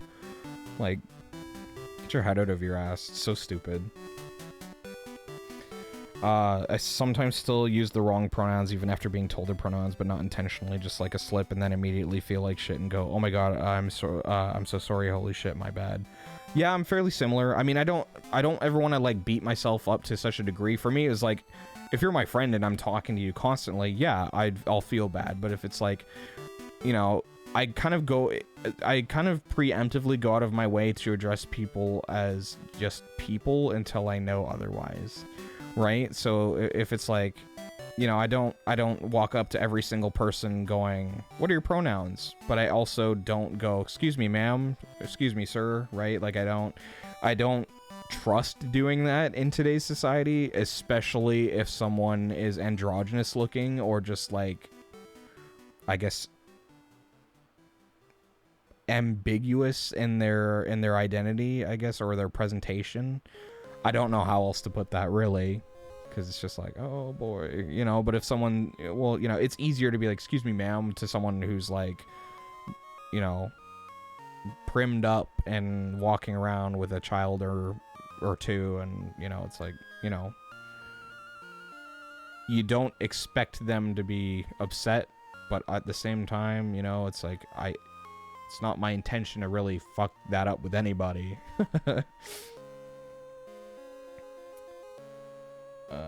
Definitely want to work on that, but I do fully support the community. Yeah, for sure. I've taken to using they them until told otherwise, because I feel like they them is safe. Even if that isn't their pronouns, it still works until properly corrected. Yeah. Yeah, like I said, it's like I said, that's kind of like my approach with general like conversation. But there's some times where it'll be like, some people are super forward about it and super educated, like my propounds, Jesus Christ, mixing pronouns and propane. Yeah, like, there's some people that are like, yeah, my pronouns are da da da, you know, she, her, he, him, they, them, any list of whatever the other pronouns are. Like I said, I mean, it's like, it's hard to remember off the top of your head, right? But yeah, like, the other side of that is asking. But again, in the town that I live in, it's sometimes taken as offense. It's like, really, I'm a woman, and it's like, okay, well, you know, it's like, I'm just trying to have inclusive language. I'm sorry I upset you, you know.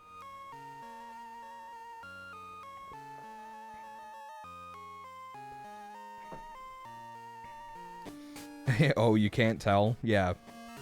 No, exactly. That's exactly what I mean. It's just like, are you fucking kidding me? Like, are you serious? Like, this is where we're at.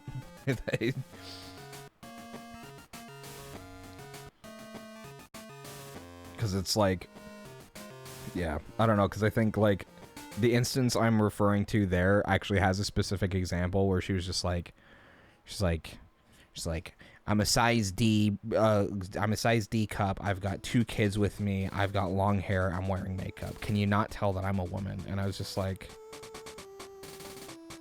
I was trying to be respectful. Well, you failed. And it's like, okay. You know, it's like, let me sell you what I need to sell you. Get out of my face. I'm not gonna do this.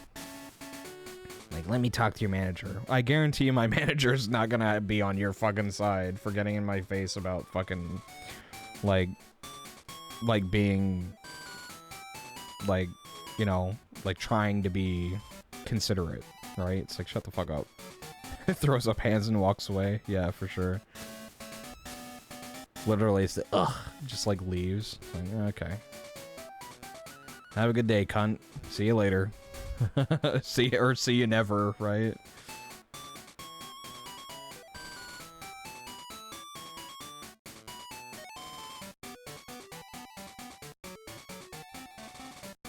The amount of times I've called someone a twat for just being a fucking rat bastard piece of shit.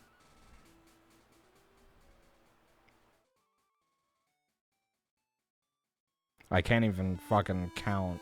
It's ridiculous.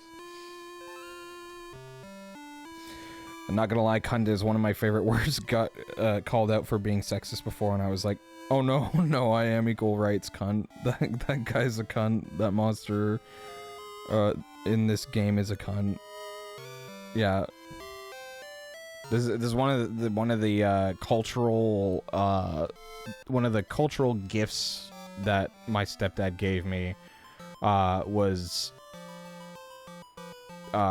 like, he's from England, like Northern England, so he's hick British, so like all of the fucking things have run their course through this house and then some, to the point where like all of my friends and all of their friends have been like integrated into this mindset, and it's like I'm hearing the word cunt a lot and twat a lot and all these different like and minge and all these fucking phrases that it's like where the fuck is that coming from?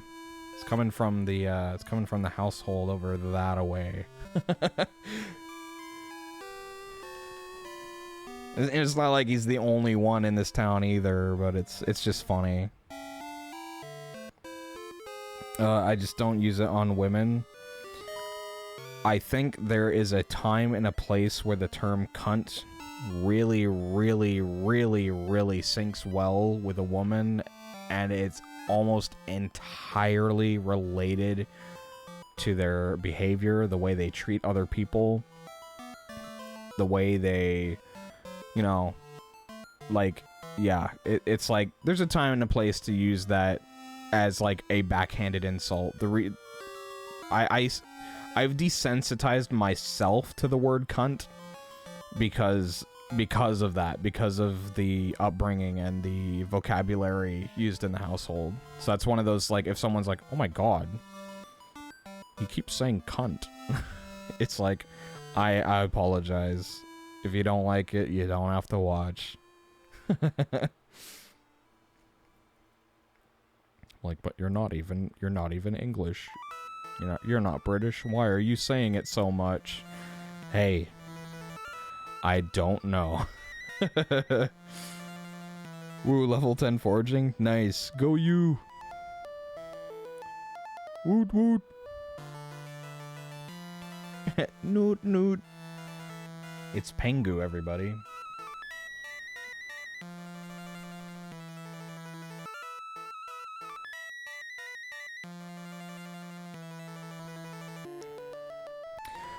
Can you pick my brain about one thing real quick? By all means, go ahead. Ask me questions until you are satisfied. At some point, I will disappear and go to bed, though. Getting to, like, 4 a.m. here. I'm not going, like, anytime in the immediate future, but... Go ahead, ask what you're gonna ask. I could go on and like try to justify myself. Ask your question. It's about the story. Just wanted to list the main themes I intend to cover again, one per book. Okay. Yeah. Continue. Go ahead. Please ask away. I would love to hear this question. Or questions.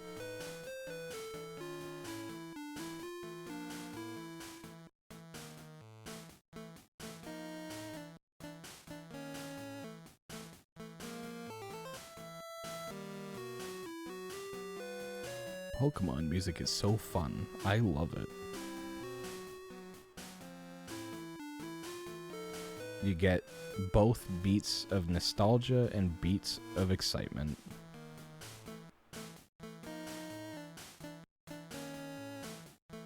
crazy the amount of times that like music from like video games or like TV shows or anything, like movies, whatever, like I'll watch Lord of the Rings and I'll hear like a theme play, or like I'll see a scene, or I'll watch a show and see something, and like I've been moved to tears from nostalgia alone, not even from like the themes of the scene, but just be like, oh my god, I remember when I first saw this.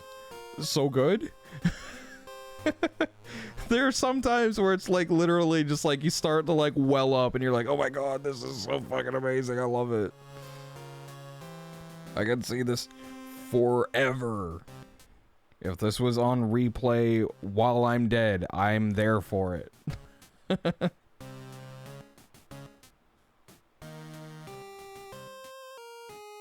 Wouldn't that just be like the best afterlife ever if it was just like you got to enjoy all the shit that you love for eternity on loop? It'd be so awesome. Starting in book 2, it's death, fear, love, main focus on self-love, and on the opposite side, loathing, escapism, rage / anger, secret / lies, brain farting on the rest somehow. Gonna have to pull my notes out, but I'll let you look at these for now as I find my notes, mostly looking for if these seem like themes that sound like they'd work well with how I said I wanted to form my story earlier. Sorry, I'm just rereading the message to try and make sure I got the full context of that.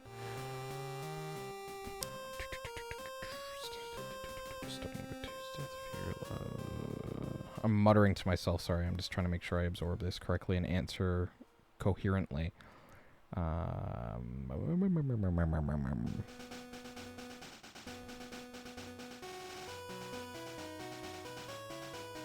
So I would say that when you talk about like splitting these up by multiple books, I think that there is a, so you said, if I'm reading this right, you're saying in book 2 you want to handle or you want to focus on love, and on the opposite side, loathing, escapism, rage, anger, secrets, lies.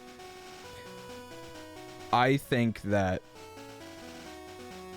a good rule of thumb for story is to not like, don't lock yourself into one theme. Allow yourself to organically develop links between other themes, right? Because if you're beating a dead horse of like, this book's about death, we're going to talk about death, we're going to talk about it a lot, every character is going to beat into your head about how important death is to this story. We're going to have examples of death, we're going to have examples of grieving, we're going to have examples of this, that, and the other thing. Everything has to do with death. I'll talk about taxidermy if it means talking about death, right? That seems kind of silly and hyper exaggerated, but I guess my point is like, don't be afraid to have a main theme and weave it with other things, right? The best thing you can do for yourself as a writer, and this is as someone who enjoys stories, I'm not saying this as like advice as a writer to a writer at all. I'm just saying that to me, organically weave that tale, right? Like have your main theme and weave in between the lines organically. If you can achieve that, then you're walking away laughing, right? Like you're like, oh my god, like I've not only have I clearly communicated the theme, I've given examples, I've given context, I've had the chance to fully explore an idea and the effects that it has on people, society, what have you, without getting lost in,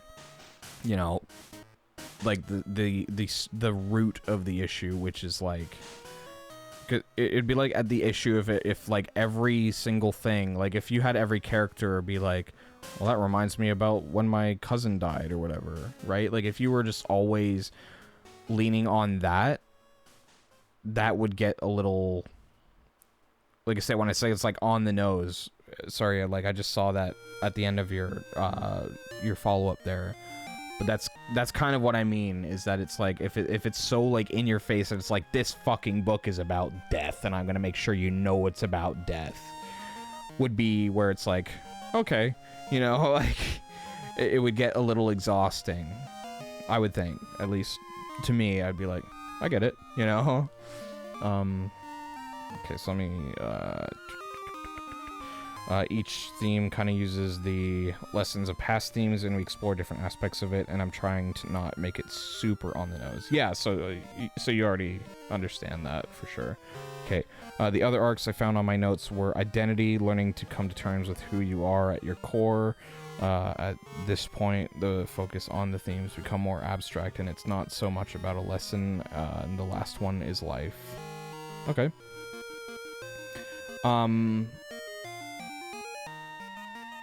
Can I give you something and you can take this or not? Life and death go so hand in hand that I think that's one story. Does that sound like are you with me on that so far? I can explain more.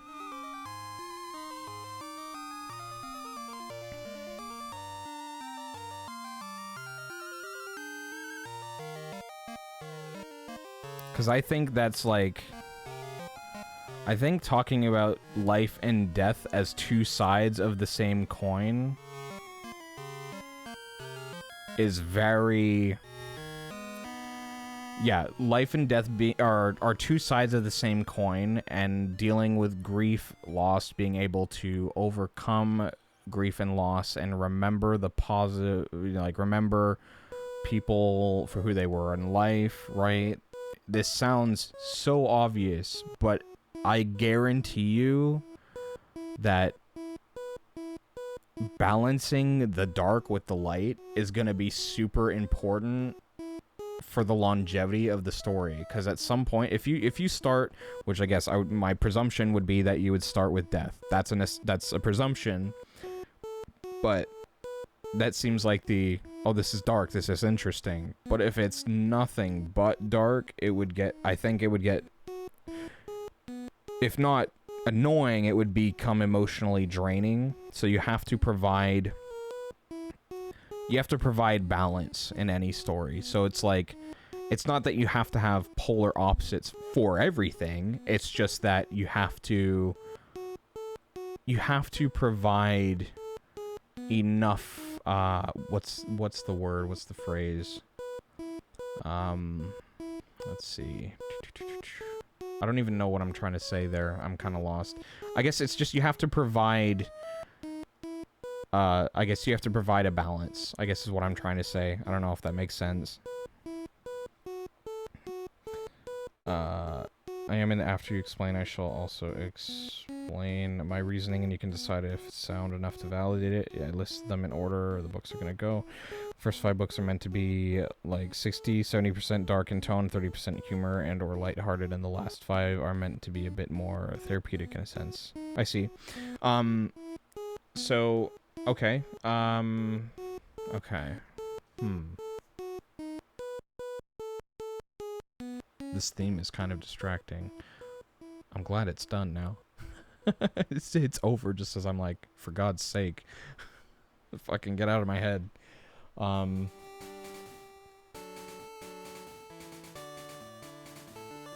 Okay. On that note, I think that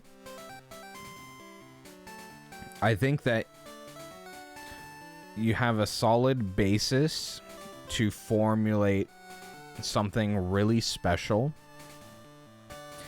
And I think that okay. I think, again, you don't have to listen to me, but I think that any editor that you talk to is going to want to steer you towards including different themes in one story.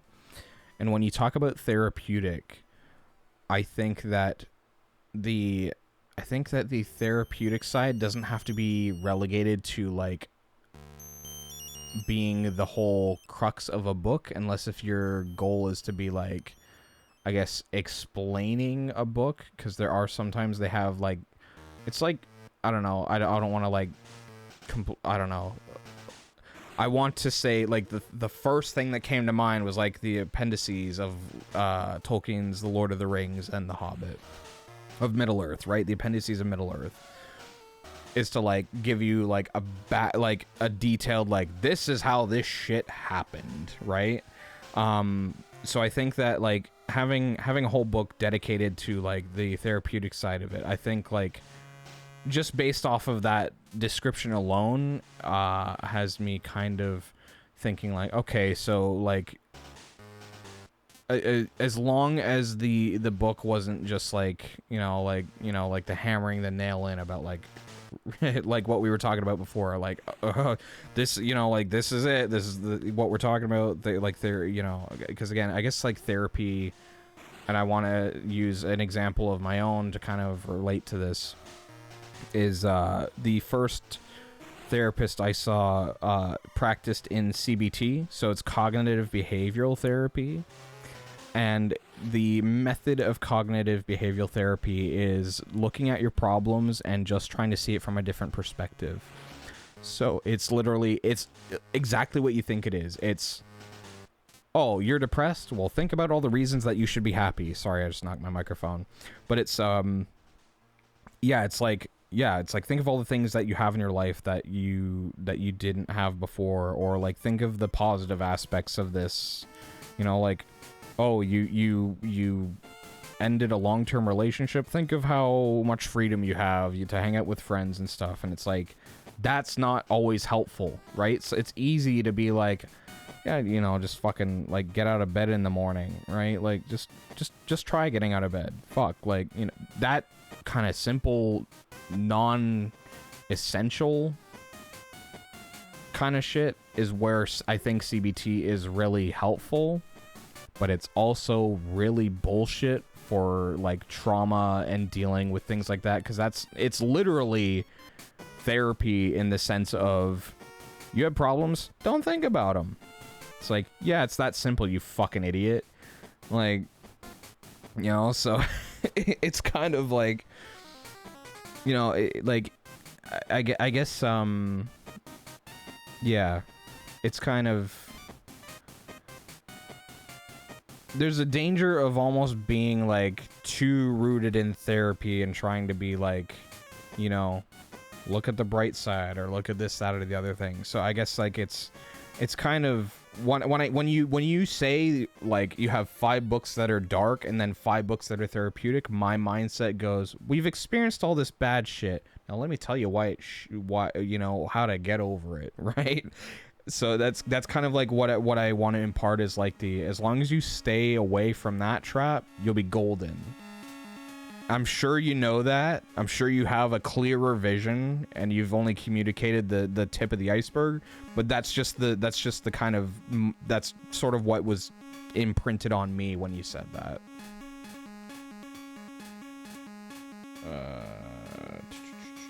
Let me see. I don't know if I read this one. My reasoning for having life as the first main theme and life as the last, actually, because of what you said about the two sides of the same coin. The death one is purely about dealing with / coping with the loss that death brings, and the life one is more so about learning to give yourself permission to live, not just to survive or get by, but actually let yourself enjoy living. Okay, so you kind of I don't want to like, don't take this the wrong way. That's kind of what I'm talking about.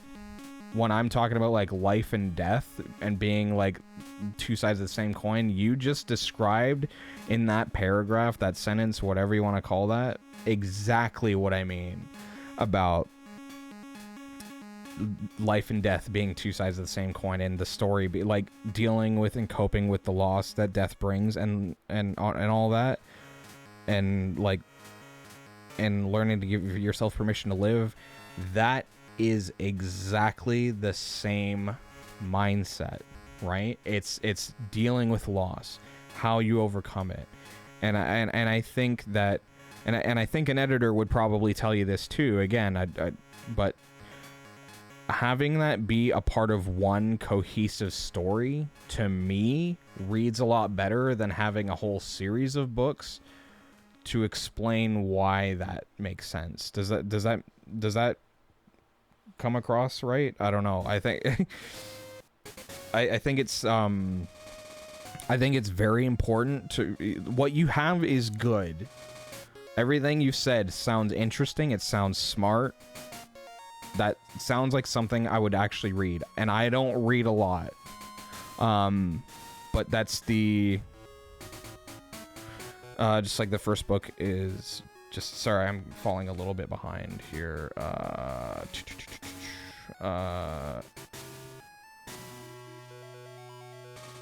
Let's see. When I say therapeutic, I don't mean literally. It's more so about the character moving past it slowly, still carrying it and still struggling with it, but not letting it keep him held back anymore over the course of those books. No, you're good. At least you're being polite about it. I'm glad that you're seeing me as being polite. Some other people have called me an asshole for getting like this, so I'm glad it's not hitting you in a bad way, because it's never my intention. I may change the theme of the last book, but the god of life itself is still going to be the final god, just because it's the only way my series makes sense. I may just not have the first or last book have a theme. Just like the first book is just a setup, the last book may just be a conclusion to the series, to the lessons learned in the series, like putting them all together, if that makes sense. You want to know? You want to know something? I want to. What? You are giving me the setup to a very good novel. I want to see if. I think that what you should strive to do is write this story front to back, and see what that looks like. I think that what you have was... I think that what you have is very good. I think and again, do what you will. I think you should write this story front to back and see how that looks like as a book. And really, really, like, just focus on writing. Like, just get this on like a digital page, on paper, however you handle your writing. Like, just get it down in whatever way.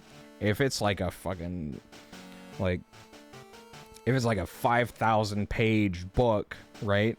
Obviously, you can figure out where to cut and where to, like, you know, like, branch and build. But I think that what you have is very cohesive for a story, and I think that your best course of action would literally be, like, write this out.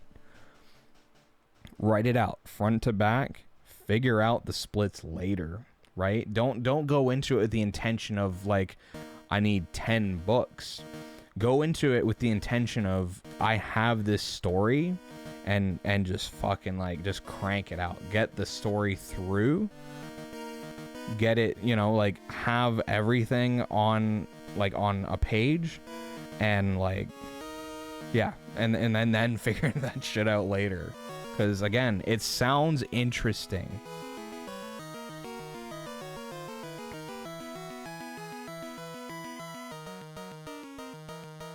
Let's see. If you want, I'd love to go into more detail sometime on, like, Discord or something. Legit, no pressure, though. You're easy and chill to talk with, but I ain't trying to waste your time like that. And I also understand that may just not be something you want to do.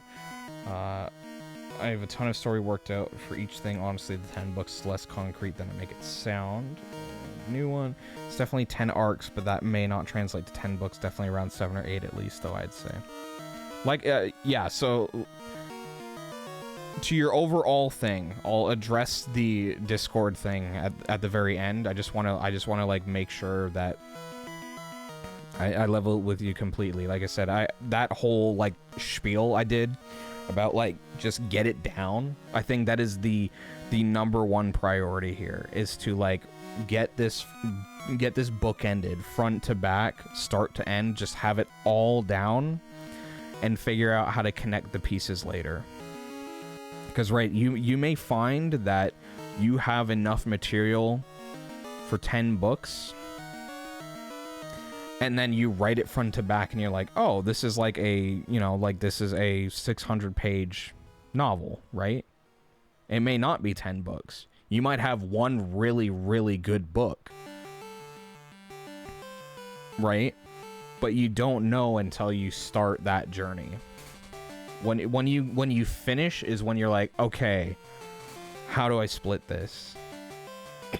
So that's how I think that would be. This is also why I wish I could do webcomics. So I want to give you something with this. Have you seen I'm sure you're probably aware of One Punch Man, correct? I'm gonna have to wait for your response to to make my point here. Okay, so you're aware of One Punch Man. Have you seen the One Punch Man webcomic that One did? That art is fucking terrible. It is a goddamn travesty. You don't need to be a savant. You don't need to be any fucking artist whatsoever to be able to tell a really good story. You may like or dislike One Punch Man. What is very clear is that that story was a webcomic from some fucking guy that became one of the biggest fucking webcomic successes of all time.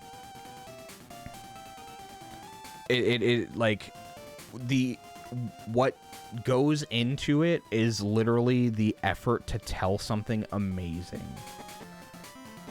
right? And it could be as simple as like writing the story out. Hell, you can post just pieces of the story and have people follow that and develop connections with somebody who's willing to do the webcomic side of that for you, right?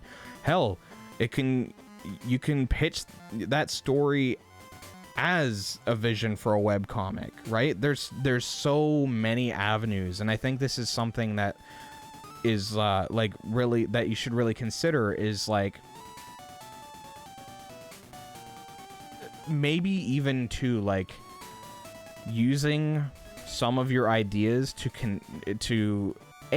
get yourself out there, and B, to sort of like develop these connections and these relationships to make your idea into this crazy, wild, like final, right? I mean, it's that whole joke, right?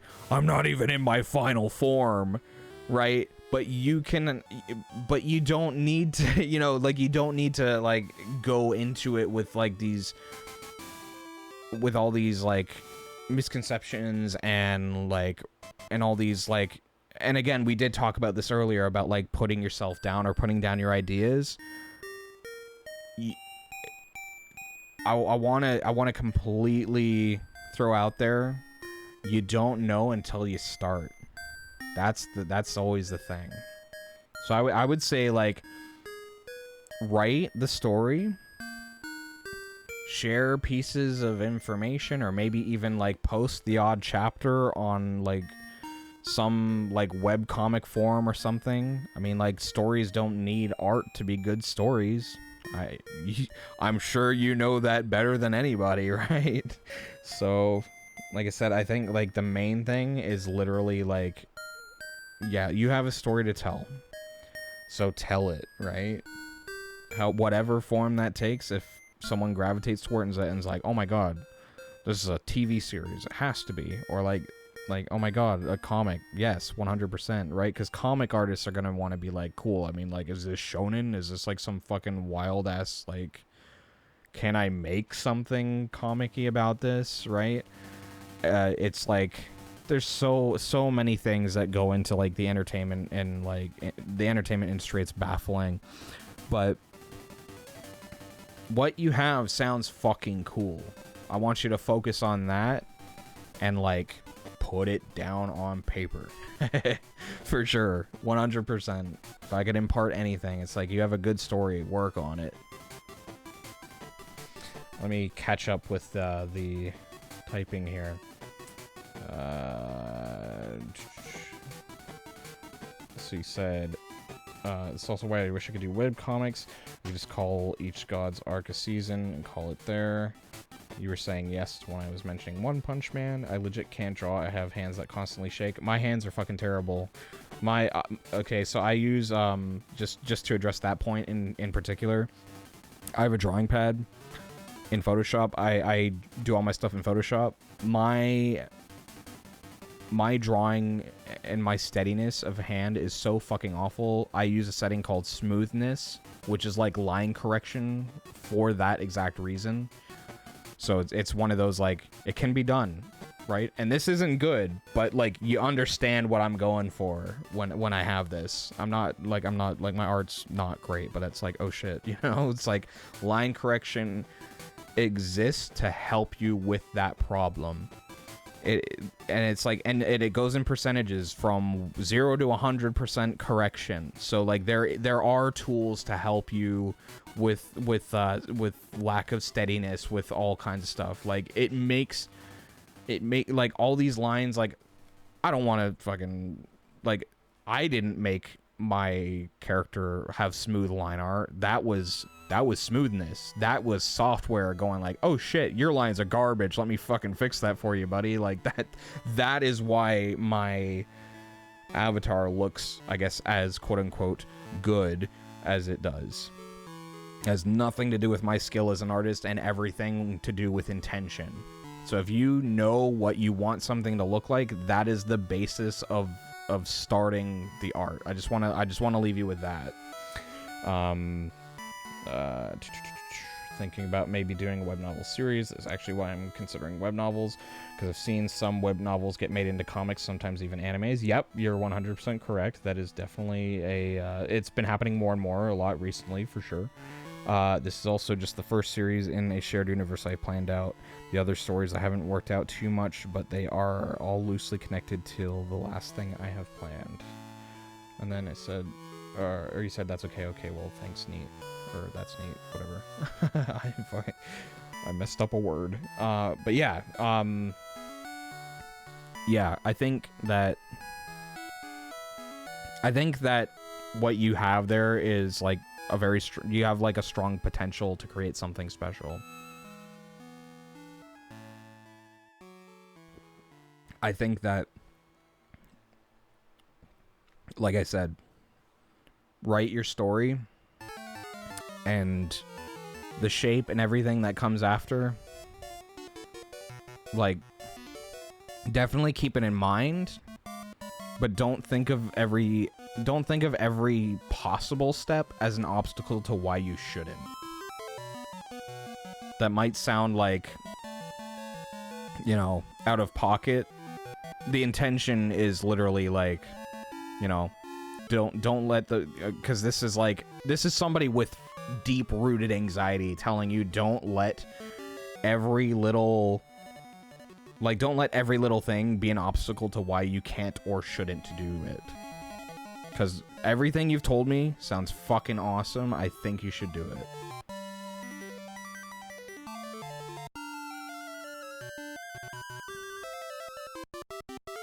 I also sometimes attempt to work on a RPG Maker game for it originally way back when I came up with it, wanted it to be a game. Hey, I did the same thing with my short story writing. And RPG Maker is actually a great tool for that. RPG Maker being as, I don't like put out quote unquote entry level, very beginner friendly. Exactly. It's the idea that you can do a lot with that as a tool, and especially as an avenue for RPG, like RPG, right? Turn-based RPG, and as a avenue for storytelling. Hell, if you did that as a video game, I'd fucking play that game. I'm telling you right now, I would. I'd play that fucking game. That sounds cool as shit. I would play it. And I would make, and you know what? I would take strides to like finish that, right? It's like you get the good game, the good score, all the things. That's like, damn, I want to play that game. In the same way, I don't read books, but that sounds like something I would read. At the very least, I'd fucking listen to an audiobook of it, right? It's like, yeah. It's cool. Horrible spelling right there, ignore me. Oh god. It's... I got good grades in English. I didn't, I probably didn't get a, like, I think I got, like mid to high 80s in my scores for English work, but my points were always against spelling. Like, good god. Get a dictionary, or, like, use Google, or something. Autocorrect.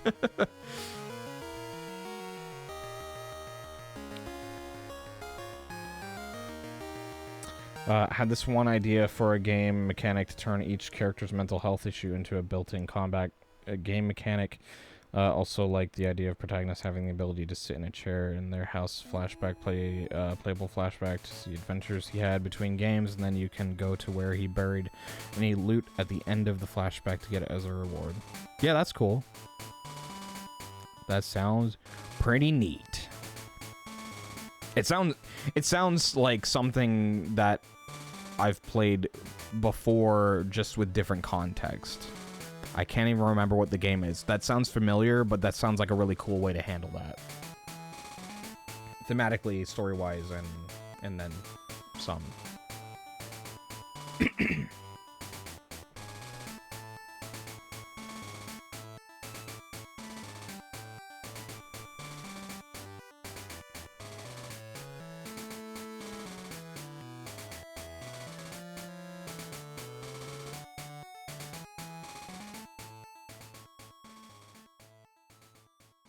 Like ADHD people would switch between only being able to attack one enemy every turn, hyperfocus to only being able to attack a different enemy every turn. Okay. Yeah, that'd be interesting, so long as it was like when you talked about like overcoming, if it was like this is where the game aspect gets a little twisted. It didn't make the game balls difficult. Yeah, the only thing okay, so about like game creation and stuff, and like having a direct control taken away from a player, I know can be frustrating, because when something goes wrong, it's like, fucking Jesus, like I couldn't have helped that, even like with skill. It's just like that happened. I think that it's a very effective tool to use for story reasons, because it stands out as being like the oh my god, what the fuck's happening moment, right? And it stands out, and it's much more impactful in a positive way than like, oh my god, like, you know, because, I mean, you know how it would go down. It'd be like, oh, this fucking idiot, he's fucking, like, he's stuck in multi-attack mode again, right? Like, that would be the aspect of it that would be like, oh, okay, you know, like, you know, that it would be a little bit more dangerous from a game design standpoint. Again, cool idea, but it's like, I just know how people are generally, and they're like, fuck, I hate this. It's like, the game's broken. Or like, this game's stupid. It's not a skill issue, it's fucking shit game issue, right? Like, people are fucking ridiculous about everything, but yeah. Well, each game would have enough party members to swap out the ones you just don't want to deal with, and some I intended to balance their annoyance with how rewarding dealing with it would be. Yeah, that would be, that would be the trick too, right? That would be like, okay, so it's like you have this idea, you have a very clear platform of what this looks like and how to execute upon it. The main thing is literally just like, what does that look like, and is it a strong enough system and communicated clearly enough. You know, it's like low skill ceiling, or sorry. I said that backwards. Low skill floor, high skill ceiling is one of people's favorite things about game design. So that would be the trick.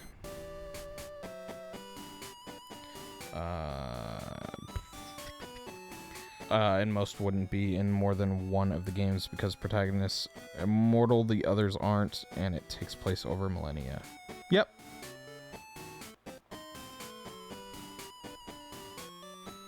I guess it's kind of the idea too is that like the main thing to consider is that like if this is like a saga, right, it would be like skip 3, it's shit. This one party member ruins the game. That's how fucking stupid people can be with games, right? There's like that one aspect that's like, oh, this game sucks. It like everything else about it is great except this one thing, and it's like that makes it shit. 10 out of 10 until this fucking guy showed up. It's like, are you fucking kidding me? Like, you loved everything else, but that ruined it for you. Okay, right? It's ridiculous, but plus it helps that I'm more of the helps that I'm more of the mentality that I just want to like it. Yeah, for sure. If others don't, I mean, I'm sure it'll hurt my my feelers, but I'm happy with it. The main thing with games is creating something fun, interesting, and you know, it's like, is it fun? Is it interesting? Does it leave a positive impression? Because you can make a bad game. There's plenty of bad games out there, but the ones that, you know, your goal is to like impart this really strong story, right? So, like, yeah, I think that's the... Yeah. My brain's kind of spiraling a little bit. And crashing and burning in the middle of thought processes. I don't know if I imparted enough to, like, finish a thought there. Because I know I didn't feel like I finished that thought. I'll probably either delete, link deleted, make one game and have it be a proof of concept until someone can help me remake it, but better, and then make more, or link deleted, focus on the story aspect till someone comes along to help make it a game. What? Okay, Streamlabs. Yeah, I was like really like what the fuck? Like, Streamlabs, what are you talking about? Like, what do you mean? Hey Bunny, how are you doing?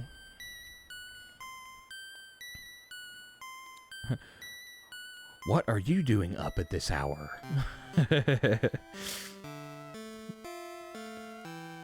You doing good? I'm doing all right. Been having a fun conversation. Been carrying on. Did some Stardew Valley earlier, and now I'm chatting away. I napped like 2 times. That's lucky. I wish I could have had some solid nap time earlier today. I've had 2 days in a row of shitty sleep and backed up by nothing more than caffeine and healthy dieting aside from the caffeine. It's like, yes, protein and vegetables. Let's do this.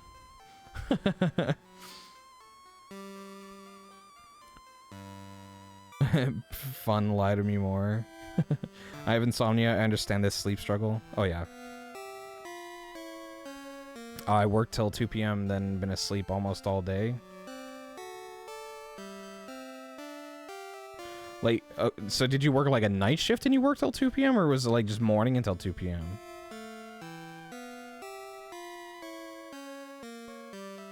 It doesn't matter. At the end of the day, you worked and then you slept. It picked up a work shift. Okay, yeah. So you were already tired and you picked up extra work. I see. Okay. Yeah. Worked till 2 p.m. Then been asleep almost all day. Yeah. I remember the feeling. 8 a.m. to 2 p.m. Oh, yeah. I remember my factory job was 7 to 3, and like you always had one fucker that was like coming in for afternoon shift like, I don't want to be here, do you mind taking up? And it's like no. So, but then every so often they'd be like, well, you have to do overtime at least once a month, and there's always that one fucker that's like, can you do my overtime? And then like people don't like you when you don't do it, and I never cared. My work's been making me pull mandatory overtime 60 to 70 hour work weeks for the last 3 months. Okay, my buddy had that, and I am huge at the idea of a work-life balance. So when you tell me 60 to 70 hour work weeks, I like the money grind or not, the answer from me is gonna be no. And that's just a me thing. Like, for me, it's like, nah, you promised me a 40-hour work week. You're gonna fucking make some mandatory shit. You're gonna pay me overtime. And this isn't gonna become a regular thing because I will fucking leave. I hate not having a life. It is such shit. Make about 19 an hour, so overtime for me is a little less than 30 bucks an hour. Okay, so yeah, it's good pay, but yeah, it's fucking also like, fucking kill me. I'm done. I'm going. I want to go to bed. I want to go home. It doesn't even have to be about bed. It's literally like, I'm done. I'm sick of this. We talked about this earlier, literally being like, no, it's quitting time. Get fucked. Nah, 60, 70 hours, but fuck no, I want some time to myself. Exactly. Bunny, you know exactly what I'm talking about.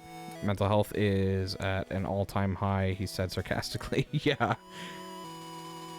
Exactly. We're all sharing in this fun dog shit life together. Isn't that fantastic? No matter where you look, somebody is experiencing something similar to you.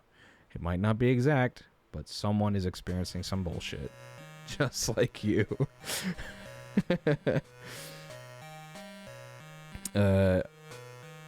Also, August is set as a blackout for PTO. Oh, for fuck's sake. Yeah, I cry every time. Yeah. Ay.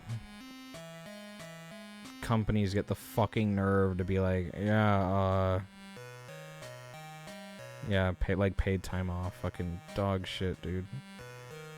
You have vacation time that you can take at any time of the year. We won't complain. Except you can't go at this time of the year because I'm on vacation for the whole month. Get fucked. I hate fucking... I want to fucking kick the shit out of every goddamn corporate fucking Giacomo that fucking thinks it can act like that. Fucking scum pieces of shit. Want work on story but also can't afford to lose job but also want sleep. The struggle. Want to make times for the things I am passionate about in life but can't find the time to do them. Also trying to get married.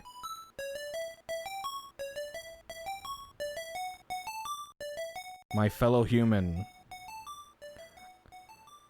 The struggle. Bash his head against desk. Hell yeah. I've actually been talking to this girl recently, and she's so sweet, she's so nice, and she's dealt with a lot of shit in her life. And one of the very first things that she asked me was like, so like at your age, like, you know, like have you had any serious relationships, like any like marriages or anything, or like potential marriages or whatever? And I'm like, fuck no. Like I haven't had like a proper long-term relationship in my entire life. I've had short-term like flings. I've had like short-term relationships that last a few months, and then it's like red flag, Audi 9000, fucking like head the fuck out. And a lot of that has to do with how my high school life went. So it's like there's just like certain things that have happened that have made me not have those experiences earlier in life. But I'm at a point now at 26 where I'm like, hey yo, wouldn't it be nice to have a snuggle buddy that I can like watch some fucking, like I could sit down, lay down, watch some One Piece with, and just like fucking just snuggle up. That'd be some shit. It's like, I want my person. I've put in enough time solo. I'm done solo queuing. I want my duo. You know. Head injury can't work. Yeah, true. Why'd you say fuck no so aggressive? Because that's how I feel. It's it's so like it's literally just like it's just like you know, it's like we run into these situations because it is like a conversation that happens very frequently, and of course, like, you know, it's like 26. I'm hearing it more and more.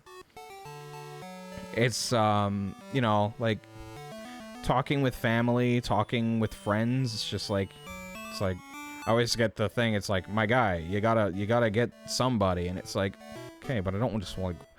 It's like, yes, but I don't just want anybody, right? Like there's some wild people out there who have like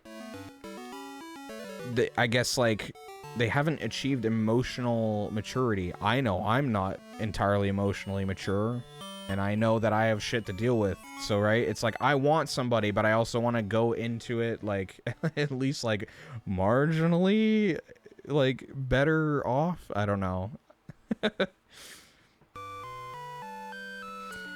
Been in a lot of long-term... Whoops. Been in a lot of long-term relationships, but they have almost all been toxic. The only one that wasn't only ended because she had too much going on for too long.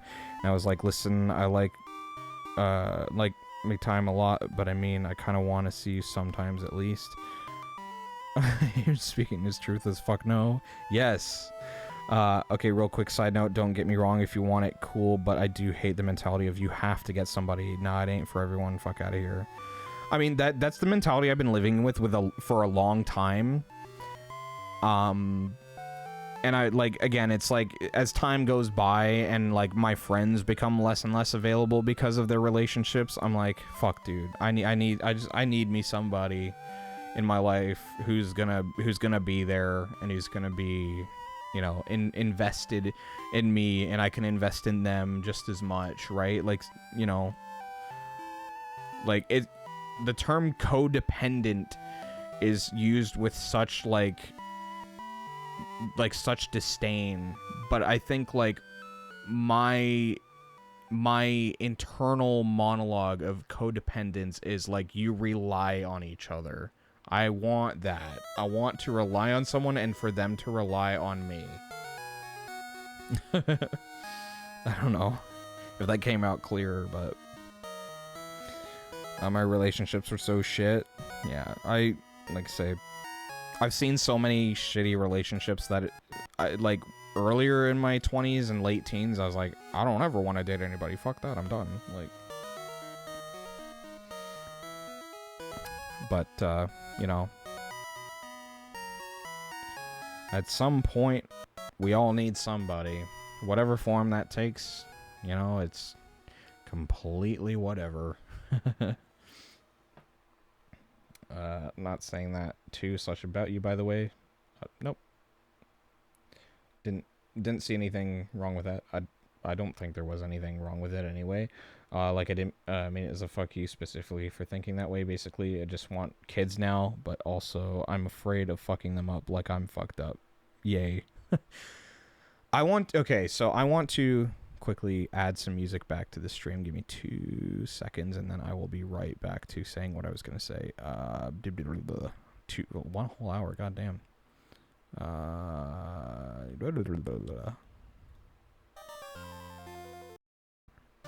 There we go. The music's back. Anyway, I have this whole thing about parenting that any children that I may or may not have, at the end of the day, the only thing that I can see, right? The whole idea of parenting is to, you know, it's exactly like you want to leave your, you know, there's that whole idea that you want to leave this positive legacy. You want to leave behind a better world for your kids.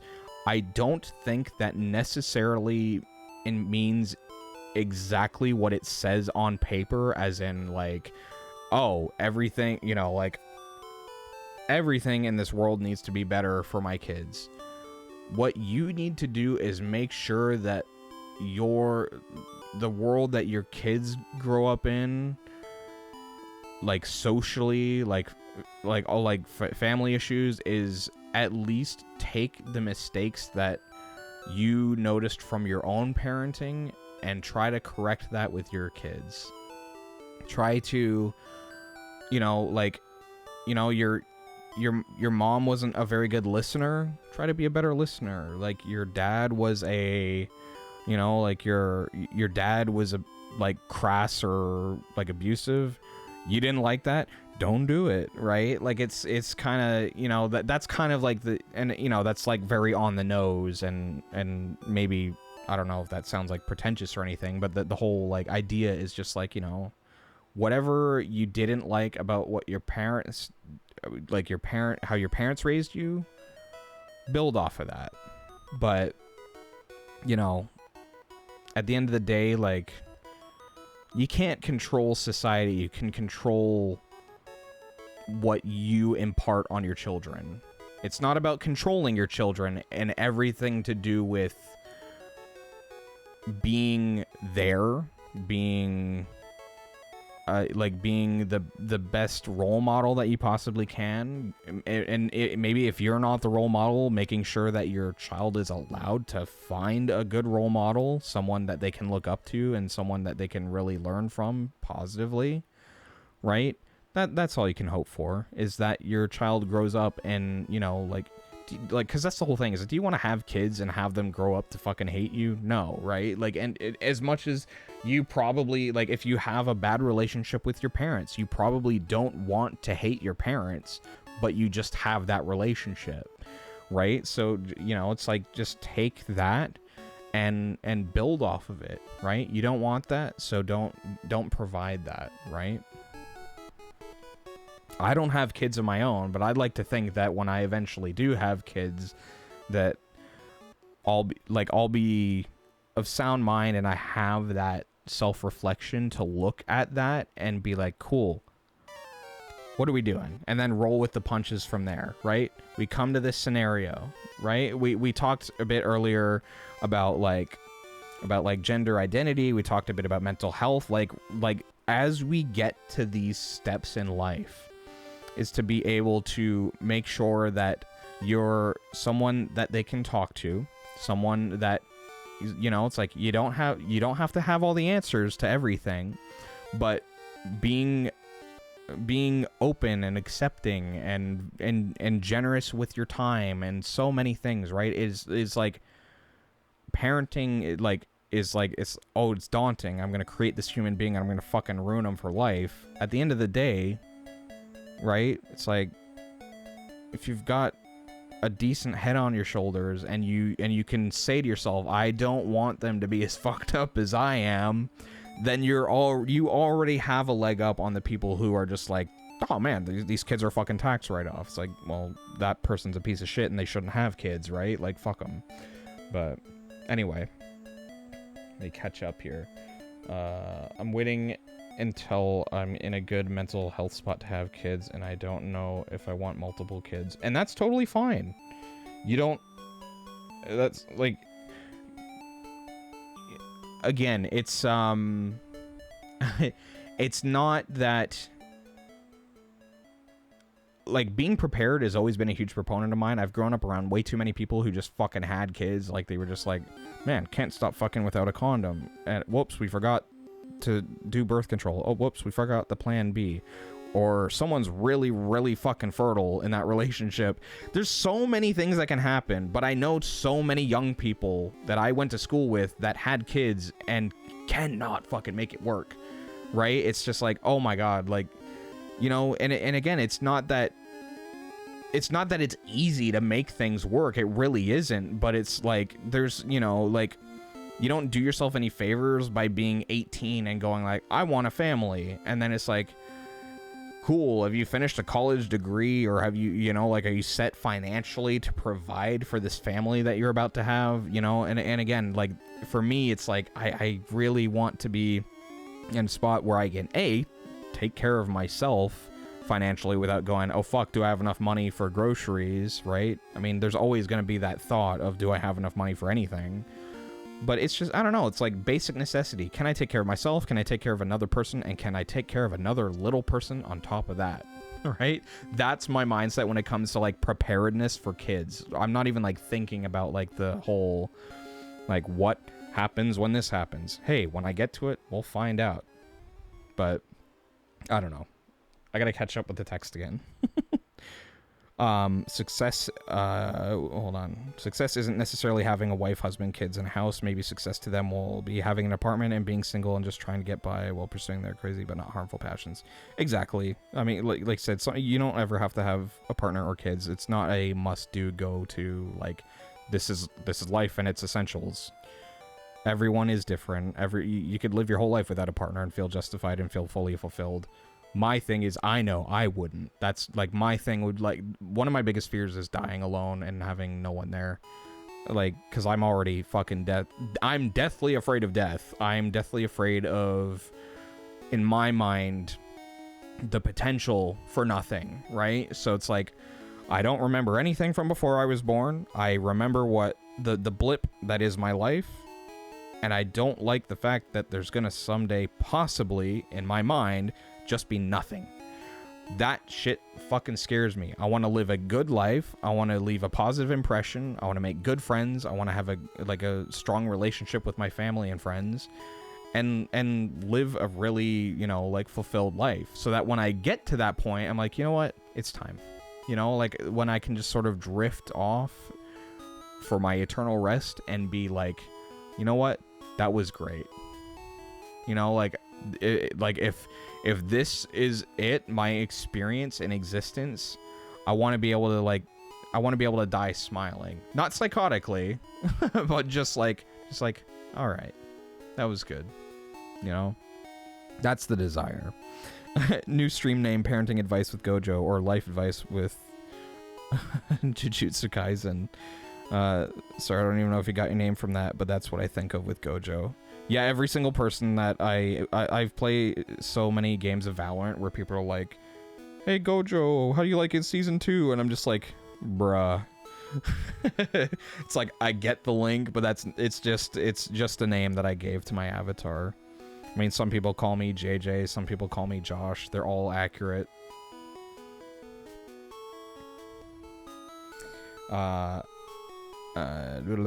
Not sure, but I think you missed my comment from before. Bunny Gamer's last comment was tied to my other comment about success. Not sure.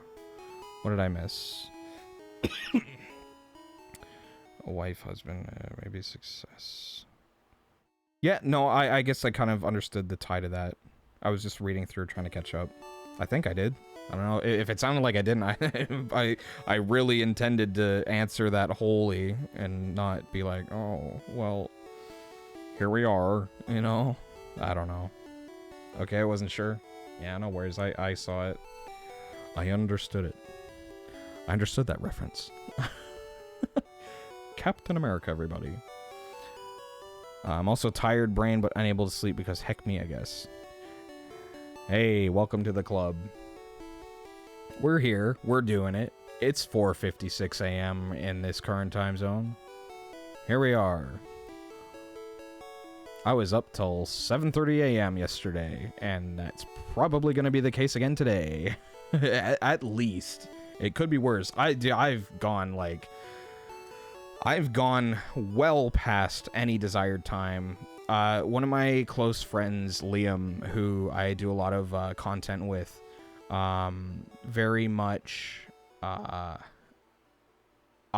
am also friends with, like, I've known this guy Liam since the 3rd grade. I met his sister in 2020 during the height of the pandemic when everybody was like, well, retreat to home.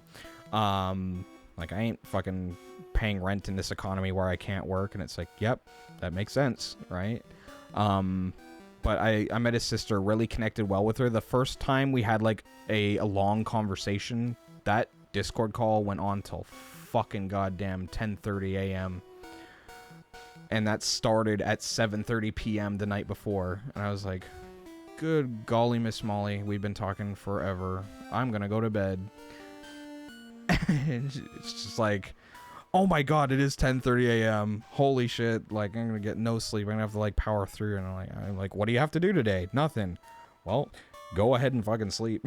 Get as much as you need or want to take. If it's 3 or 4 hours, just so you can get through the rest of the day, go for it. It was a wild night. It was fun. I went SAO abridged when you said I understood that reference and was halfway through writing a reply when you said Captain America, and I went, oh, never mind. I've seen Sword Art. I've seen the first season of Sword Art twice, and not a whole lot beyond that. I liked what I saw for the most part. I mean, I still think I mean, there's characters that we hate in Sword Art Online, right? It's like, oh my god, fucking hell. Either because they're annoying or because they're fucking nasty, cringe pieces of shit. I hate SEO, but abridged is kind of wonderful. SEO does everything I hate writing wise. Yeah, there's like I said, there's aspects of SAO that are like, it's just like popcorn anime. It's literally like, yep, I'm watching this, you know. But there's a lot of moments that are like, oh my god, what am I doing? Why is this still happening? Why am I glued to the screen? Please kill me. I'm done with this now. But you're still watching. Well, fuck me, I guess. Here we are, you know. It's kind of one of those things. Like I said, I would know if anyone was like, oh my god, like, Sword Art Online, I love that show, and it's like, hey, I'm glad. I don't.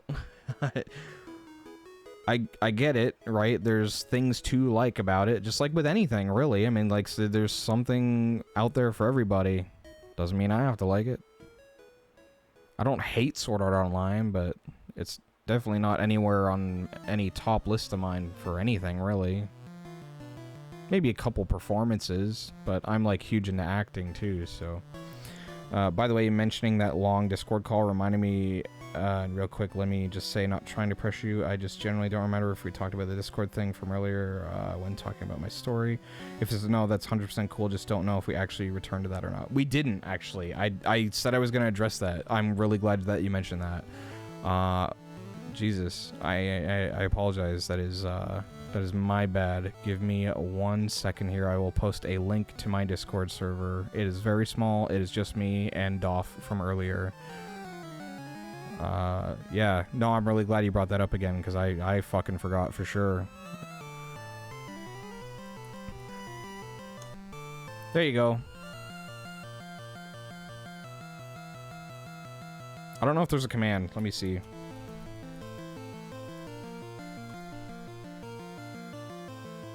Yeah, thanks, Streamlabs. Fucking dipshit. You fucking absolute scumbag. You fucking ass-faced twat master piece of fuck. I can't believe you, Streamlabs. Join us on Discord. Star. You fuck. I hate you. I have that fucking command programmed, you fuck. What is this? You fucking rat bastard. Oh. Oh no. Streamlabs, even Streamlabs can't links. Exactly. Fucking hell. I'm sorry if that startled you, by the way. I'm like, I can't believe that. That's fucking insane. That is some, like, next level fucking unhinged bullshit. Fuck you, Streamlabs. You're a great tool for nothing. Was not expecting to be kicked into Discord call. What's that? Oh. Interesting.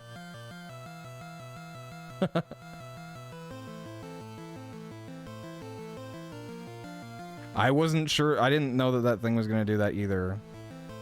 In fact, I'm actually, when I'm solo, I'm supposed to be in another channel, so I'll do that.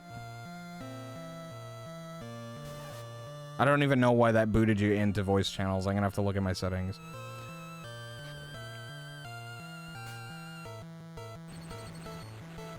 Is it push to talk because they didn't let me talk? Oh, Hangout's supposed to be open to everybody. Again, I have to figure some shit out. I'm still very new to, like, making Discord shit. I only made it because some people have been like, hey, do you have somewhere where you can, like, congregate and hang out? And I'm like, I do. And then people join and then they leave, and I'm like, I'm sorry I'm not in there all the time. I have friends too, right? Now it's letting you talk? I don't know. When you're in it, it didn't. Yeah, I don't know. That's weird.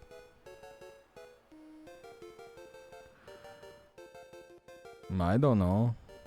Discord broken. Big dumb Discord. What the fuck? What is this? Yeah. Ay, ay, ay. Crazy. Wasn't gonna be a dick in voice chat, but was gonna be like, so I guess I'm here now. You probably don't want me here while streaming, so awkwardly leaving now. Bye. Yeah, no worries. I mean, if you talked, I'd be like, oh, what happened? I would have just been like, huh? Literally, like, if I can illustrate it most clearly, my brain just goes like, huh? Like, I'd have just been like fucking flabbergasted. Like, what the? Like, I sent you an invite. What happened? Because in my mind, I'm like, I fucked up because I have my, like, Gojo, like, just for me. Mods and me is supposed to be, like, me and my streaming buddies or mods or whoever, you know. But, like, I haven't separated them for, like, quote-unquote streaming calls yet. But, you know, when the need arises, it's just you, me, and Doff.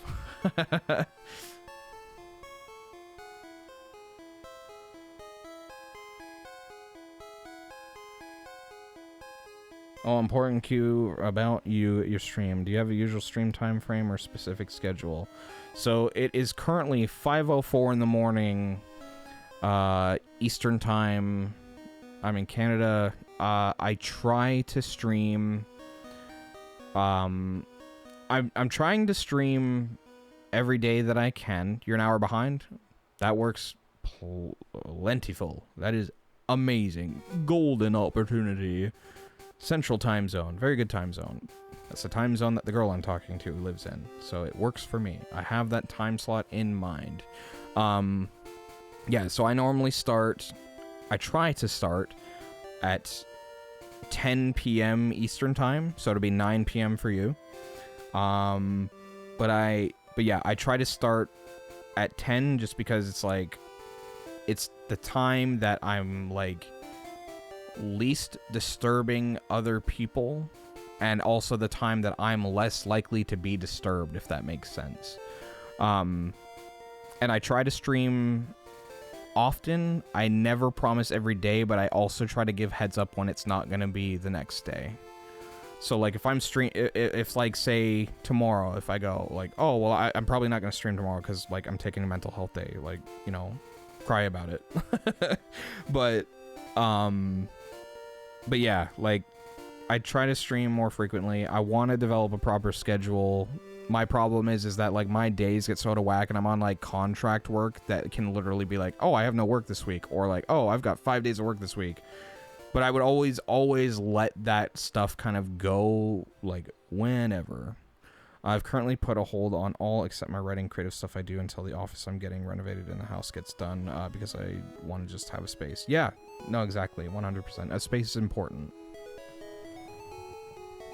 But yeah, as far as schedule stuff is concerned, that's sort of like my general vibe. And like I say, sometimes it's a bit later, sometimes, I mean, hell, there's sometimes I start at midnight, but that's literally like insomnia brain activate. It's literally just, I can't control that. It's literally sometimes I'm like, I'm depressed, I'm tired. Wait a minute, I'm awake now. Let's do this. So, like, I've started streams at 3 a.m. before and just gone into like, I need to fucking drain myself until I'm ready to sleep. And it's literally like just whenever. But my intention is always like, I'm gonna stream. I know when I'm gonna stream. 10 p.m. typically. I can't tell you how many times I've been doing something and someone just came in because I'm in a dining room and I'm like, cool, you're here now, bothering me, knowing I'm doing a thing. How awesome. Yep. Exactly. For me, it's, like I'm living at home. So, like, like, financially, it's just, like, I was working at one of the bigger telecommunications companies last year, but my division got shut down for embezzlement. It wasn't me. It was all, like, managers that were fucking around, but they were like, haha, this is a big scheme. You're all fired. And it's like, oh, well, laid off, but, you know, never got a call back, so might as well have been fired. And I basically started my mental health journey shortly after, right? I was, like, battling to get, like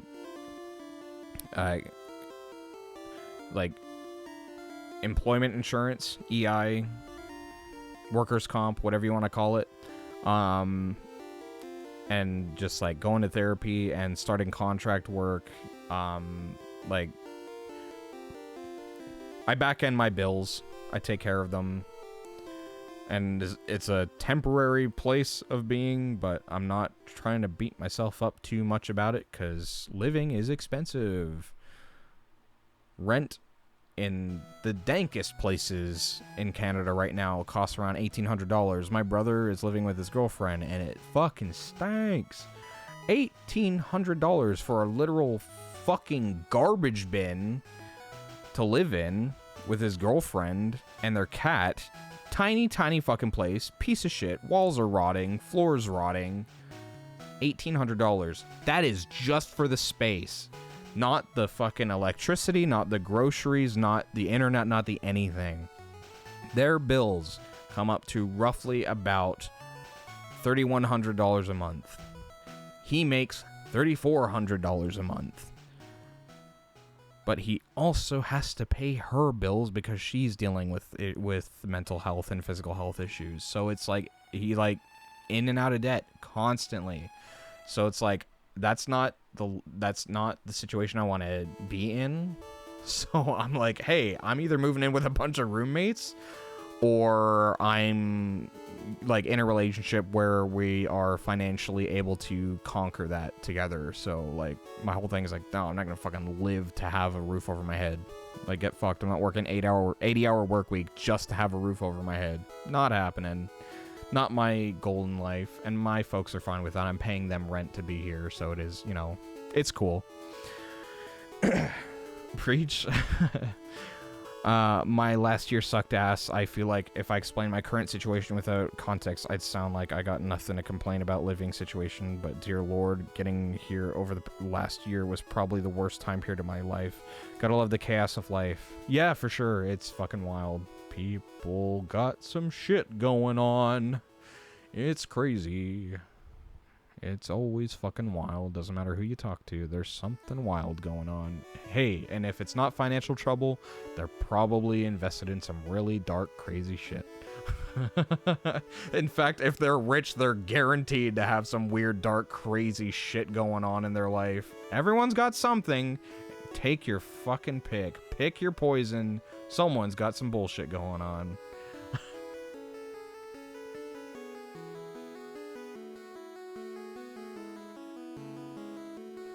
Yeah.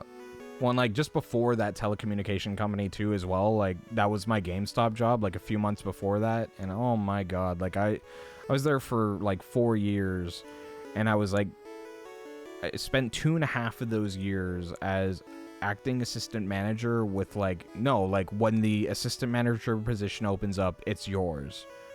Didn't happen. Went to a friend of mine.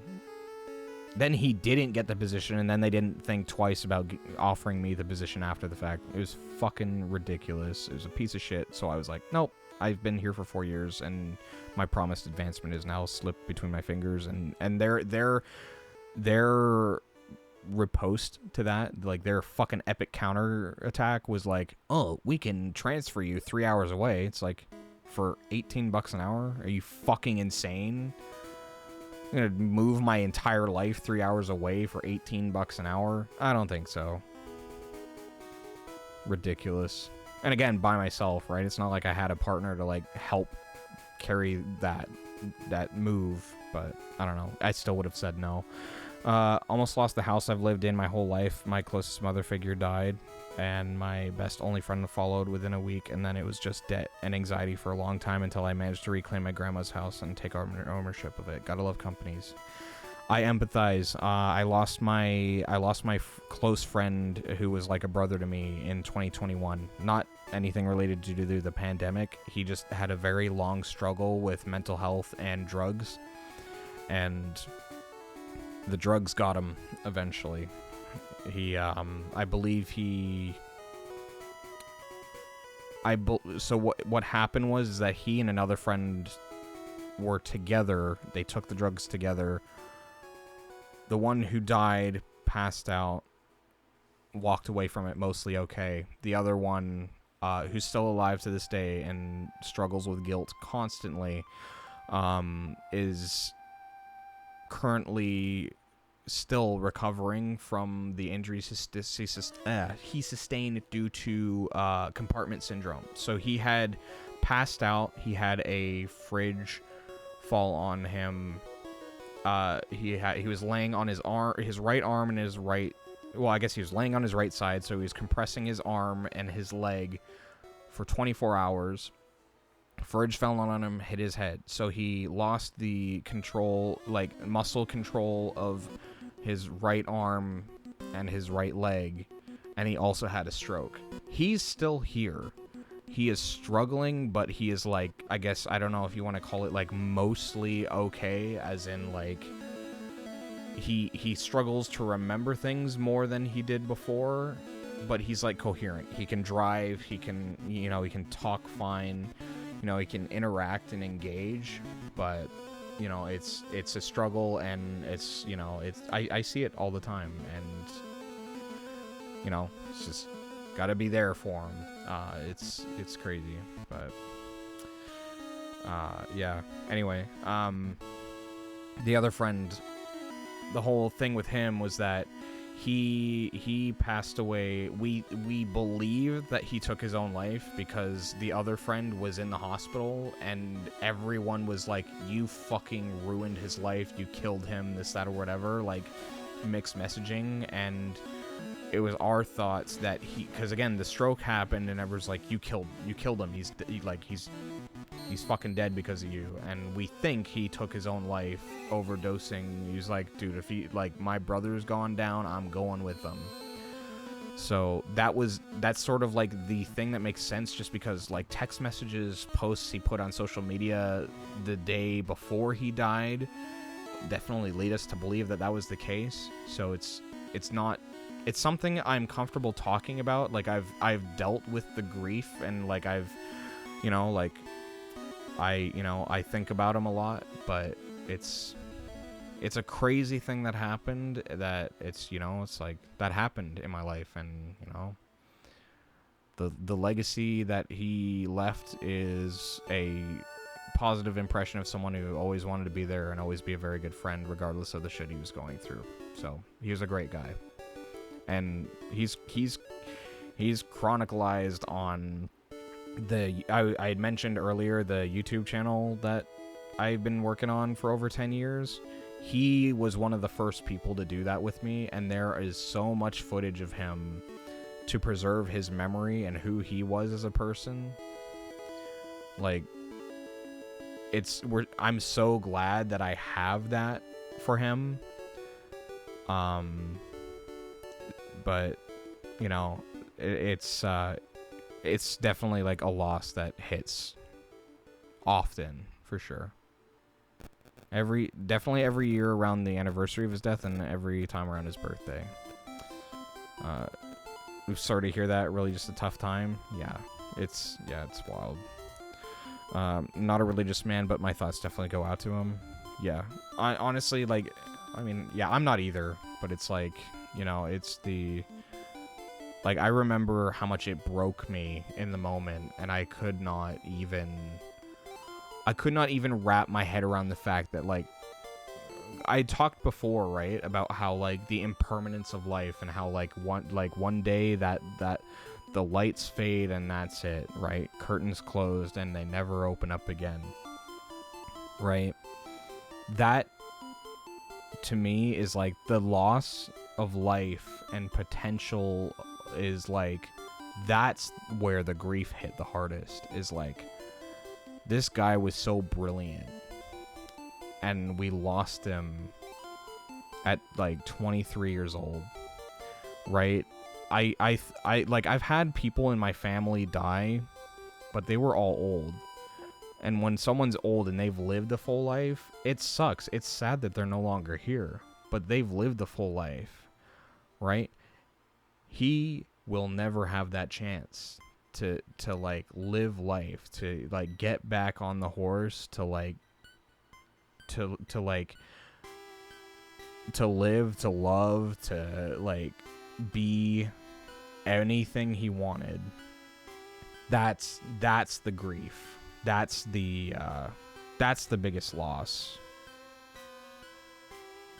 For my friend, it was COVID in 2022. Yeah. Like I said, with COVID is such like a rough subject, and I mean like I was so lucky that no one that I know was lost to it.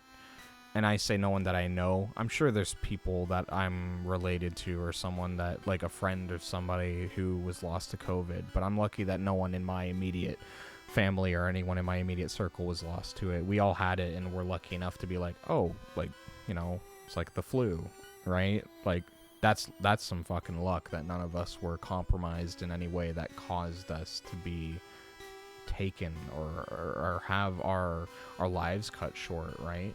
Super lucky.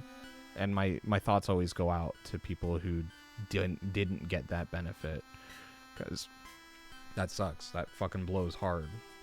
I mean, that sounds silly. I mean, because it's like, oh, that sucks, Dick. He died. I don't know how else to put it. That fucking sucks. The potential loss of life fucking sucks. She left behind a kid who I'm the godparent of, and it's just rough thinking of that with him growing up now without her. Yeah. And yeah. That's wild. That's some crazy ass shit. My stomach's burping at inappropriate times. Appreciate it, stomach. But yeah. No, I understand, and my condolences, because that sucks. Kind of weird to be a godparent knowing what godparents traditionally are, since I'm non-religious, but it's mostly just I'll take care of him if he loses both parents. Yeah. I would like to think that if someone trusted me with that I'd be able to hold up that end of the bargain if it came to it. It's the same thing we were talking about before, right? It's like, you know, sometimes you don't plan for kids. Sometimes they just, you know, that's your life now, and what do you do, right?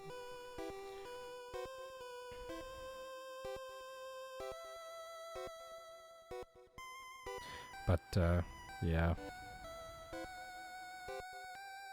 Again, I would like to say, like I said, I'd like to say I think I could handle that if I had to, but certainly I would hope that none of my good friends that I've known for like anywhere between 10 and 20 years would just come up to me and be like, "Hey man, I know you're not like working full time right now, and I know you don't have like a good financial stability, but like would you like take care of my kid if I died?" I'd be like, "Oh man, dude, I would love to, but like I'm in a horrible spot."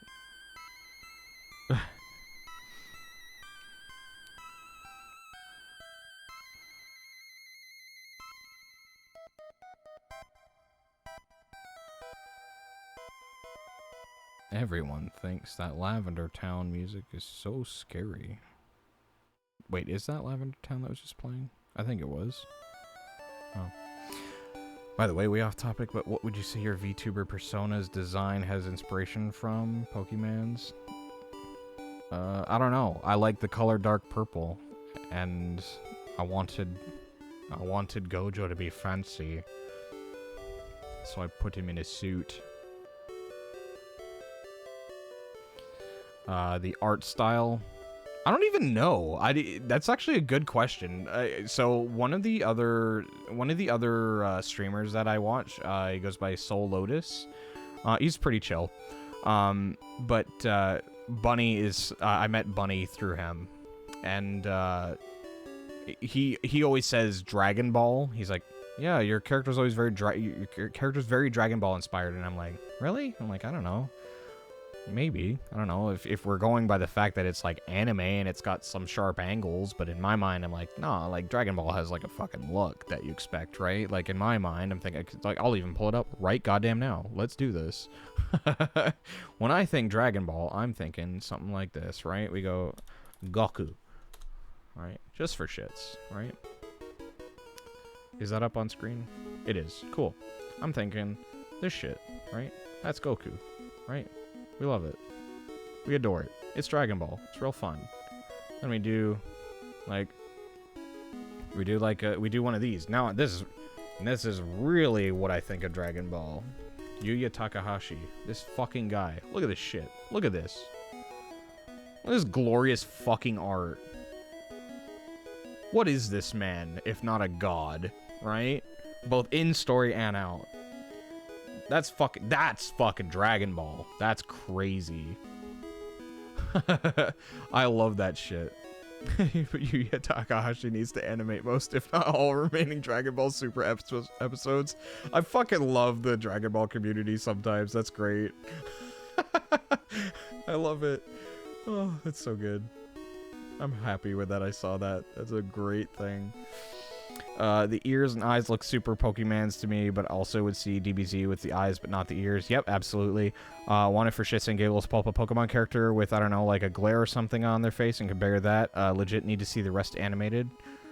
Let me see. Pokemon. Who would be a good character? Oh my. Who would be a good character? Let me put Steven Stone.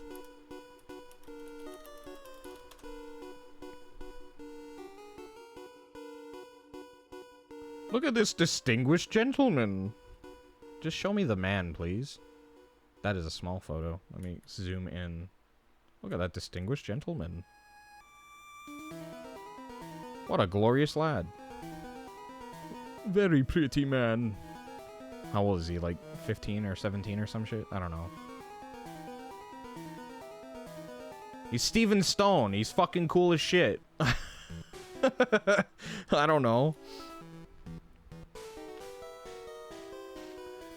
But yeah, I kind of get what you mean. Yeah, Pokemon kind of looks like it. Yeah. I get it. I get what you're saying. Steven Stone.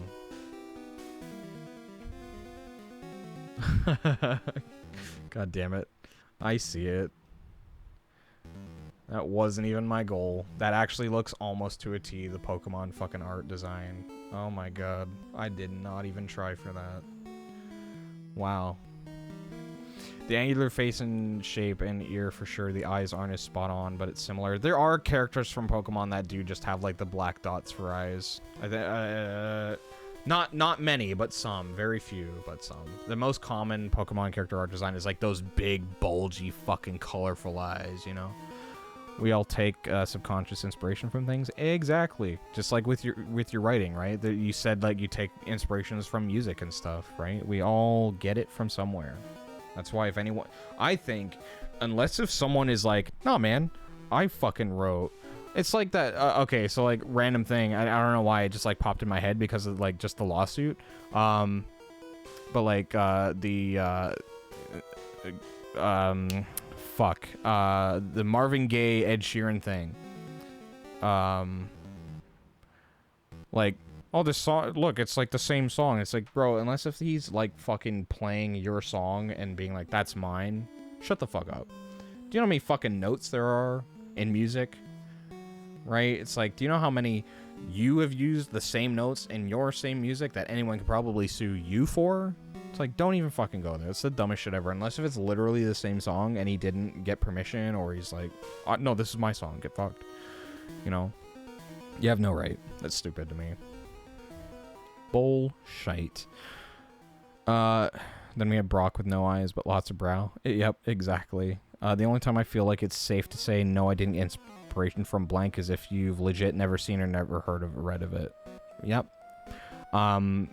There's a piece to that because creative minds think alike, and I think it's very much possible that two people could have shared very similar experiences and come up with very similar ideas. That happens, right? Like there are some times when it's like, god damn, like that story is the fucking same. I saw a thing that talked about how that talked a lot about how Harry Potter and Star Wars were the same story, just like one was so it's like, I think it was the idea that like Harry Potter was like a shitty copy of Star Wars or something. And it's just like, I'd have to find the clip, but it was funny how like it's like, yeah, like some random old guy who knew him, who dropped him off as a baby, like teaches him about this world of magic, and they, you know, like brings him into this magical world, and you know, everything's great. You know, and he meets this laughable scruffy guy and this smart girl who's tough as nails, blah blah blah. Like there's like this whole fucking thing that he goes into about like, look at how many goddamn ties there are between like Star Wars and Harry Potter. But yeah, it's wild.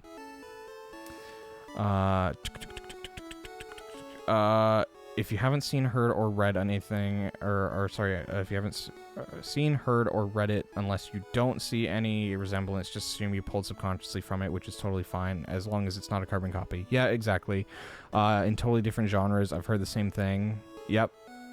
What if Star Wars on Earth with magic, not some space magic, just normal magic? Yeah, and it's crazy.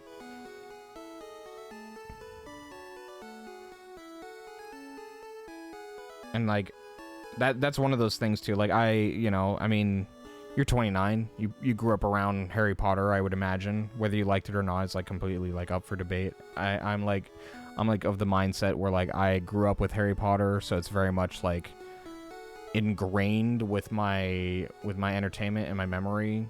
I've loved it and now I'm sad about it. Okay, hold on. So let me try and impart this on you. I think it is perfectly okay to I think it's perfectly okay to like Harry Potter and hate J.K. Rowling. I think that those stories mean a lot more than separate the art from the artist. Exactly. I think that a story that imparts good messages can be, you know, hell, you want to hear about a wild fucking example of like just fucking nasty evil people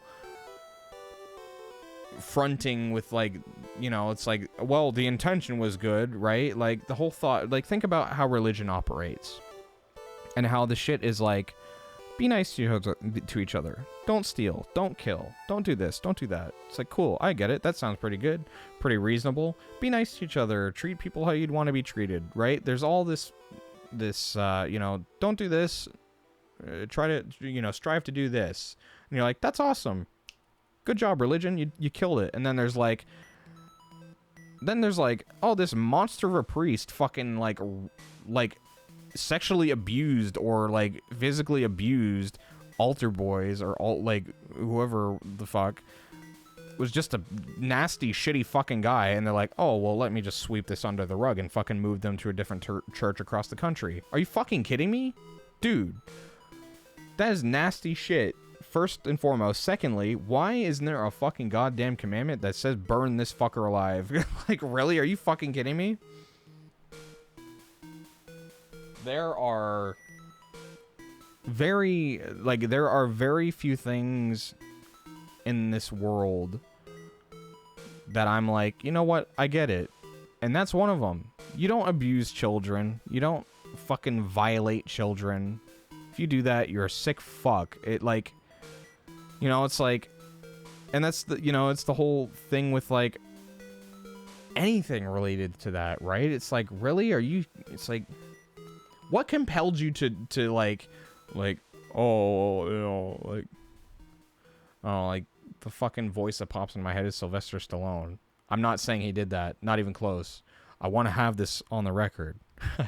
I'm not saying Sylvester Stallone is anything. I'm not alleging anything about Sylvester Stallone, but the fucking, the voice just suits the mentality to a T. I'm like, oh, I don't think, what? It wasn't doing anything wrong. It's just like, you know, it's some people got needs. And just like sustaining my needs. Like, dude, shut the fuck up. You don't deserve anybody's fucking respect and empathy, you fucking dirtbag. Get fucked.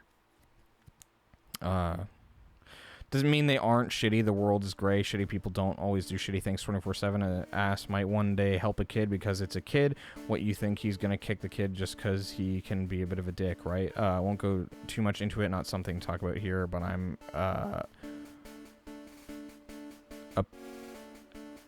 pantheist? I haven't seen that one, which I find hilarious considering I love stories about gods and deities. You got it in one? A pantheist? Okay.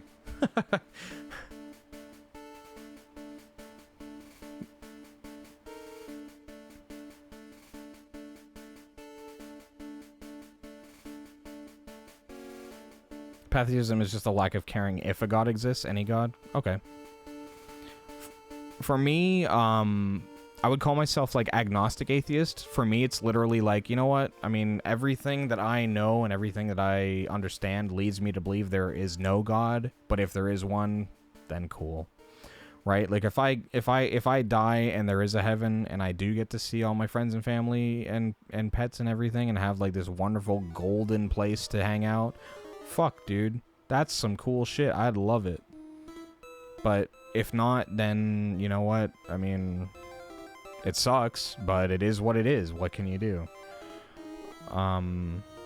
Like, it's not that I don't believe or not believe. I just don't care. If I had to go deeper, I'd say I'm an apathist. Did I say that right again? Apathist, atheist. I don't believe, but I also just kind of don't care either way. Anyways. Yeah, for me, like I said, agnostic atheist describes me, because for me it's like, man, I'm not looking forward to what I believe the end to be. If I'm wrong, I'd be fucking, that'd be just swell. But if I'm right, well, that sucks. I don't like what that looks like, you know. I don't like the idea of just suddenly like my brain's unplugged, you know, and that's just it. My mentality is that if I'm a good person, or at least try my absolute damnedest to be a good person, then if a heaven exists, I should get in, and if I don't, then I didn't want to be there anyways, so why care / worry about it? Yeah, no, that's a lot of the, like, the agnostic atheist shit, too. That's literally, like, oh man, like, if I was, like, the best version of me that I could be, and I get there, and God's like, well, no, you, like, you thought trans people were cool, or you thought gay people were cool, so get burned, kid. It's like, what? Yeah, like, fuck you. I'll go fucking hang out with Satan, then, you fucking cuck. Like, what the hell is this?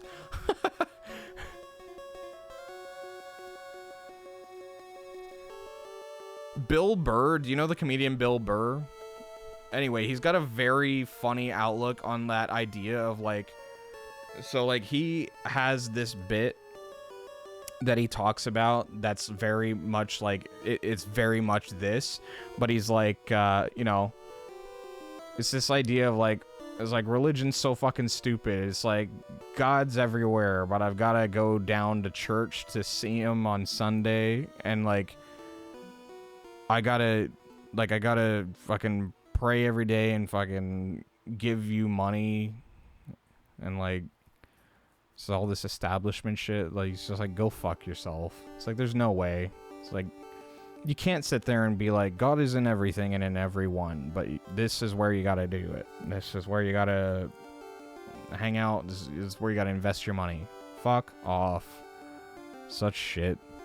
I think religion by establishment is the biggest part that puts me off of it, because like I can get down with the like be nice to each other, you know, be positive, treat people the way you wanted to be treated, but even they don't really stick by those principles, so it's like, you're a fucking hypocrite piece of shit, aren't you?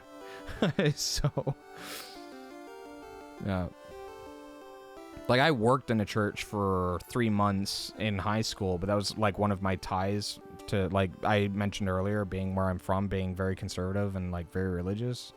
And it was just like I was there, and I told them up front, I'm agnostic atheist. I mean, like, you can try and get me into that, but like don't ever fucking try to push a Bible on me. I will fucking torch this place if you fucking try to shove this down my throat. I was 15 at the time.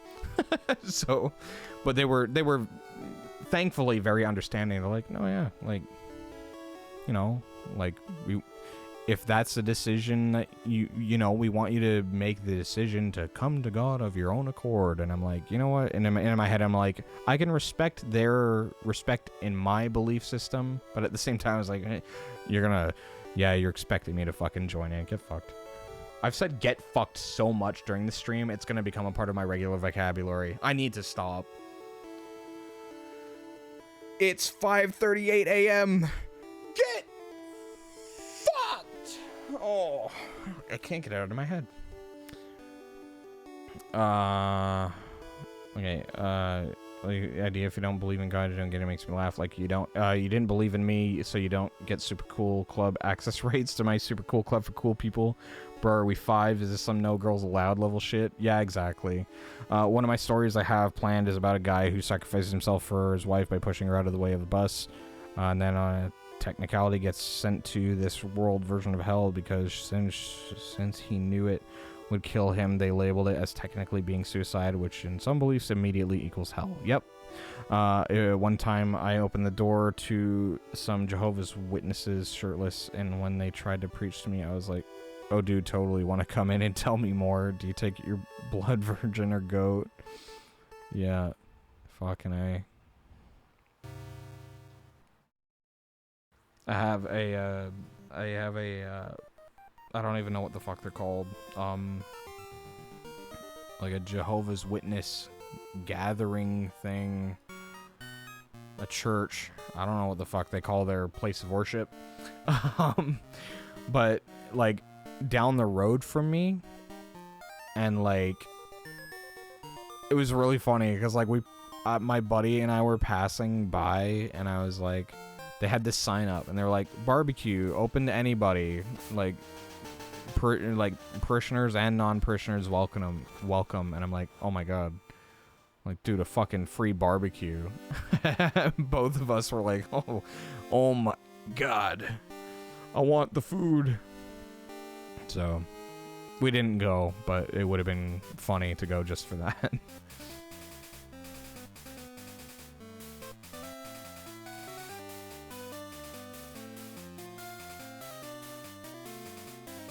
Congregation, yeah, for real.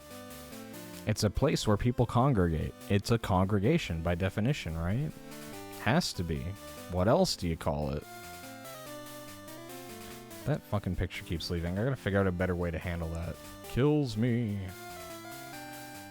Wait, all caps. Uh-oh. Did I do something? Did I kill something? Did I not kill something? What happened? What happened? What happened? Lucky day is down. No, now in my headcanon, Jehovah's Witnesses as a group function like crows. They are known as a murderer now in my headcanon. Yeah. Look, honey, a murder of Jehovah's Witnesses. Yeah. Oh my god. They flock like bloody crows. Get 'em out of here. Nah, I don't know. I'm all Jehovah's Witness is the only thing for me is like the please come join us at our church, and I'm like, nah, bruv, I'm good. Please, I insist. And it's like, get the fuck out of my house. Don't make me get the shotgun. To be clear, I don't poke at too many religious things, but I do poke at them in Scientology. Well, I mean, there's some, like, there's goofy aspects to everything, and I think that, like, it should be okay to joke about stuff like that, because, like, you know what? Like, there's a difference between disrespecting someone for their religion and finding some aspect of their religion silly. And it's... Why do we laugh at anything? It's because we don't understand it, right? One thing, it's like... sorry, it's not even about laughing at it. It's about, like, why do we sort of point anything out like that? It's from a place of, like, of lack of understanding, or maybe it really just opposes our views, right? Maybe it's just, like, so out there that it's like, oh my fucking god, there's no way in hell, right? You know, Scientology... Yeah, Scientology, evil, like, genuinely, at least actual body of it, maybe not all of the believers. Like, I believe that Tom Cruise is evil. Take one look at Tom Cruise and tell me there's sane things coming out of that guy's head. Just the way he fucking smiles, dude. The way he laughs at memes of himself. That guy's an evil guy. Tom Cruise is Tom Cruise is Satan. He's a bad man. Nah, I don't know. I know that Tom Cruise would be like... Tom Cruise is like a figurehead for Scientology, whether he likes it or not, and it's purely just because he's like one of the most famous actors in the world. Yet, like... You know, it's like, well, dude, you're Scientologist. You're fucking... You're billboarding this shit, so... like, have fun with that.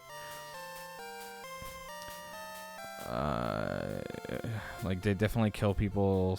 Sometimes we call them out and just cover it up. There's way too much evidence saying they do. When South Park called them out, they legit tried to get a spy into their studio and to get dirt on them and blackmail them. Confirmed. Yeah, that's fucking, like, that's like... Yeah, well, it's a cult, right? It's like, is it really a religion if your whole fucking, like, they're like, you oppose us, you're done. Like, it's like, okay. Like, great. Fan-bloody-tastic.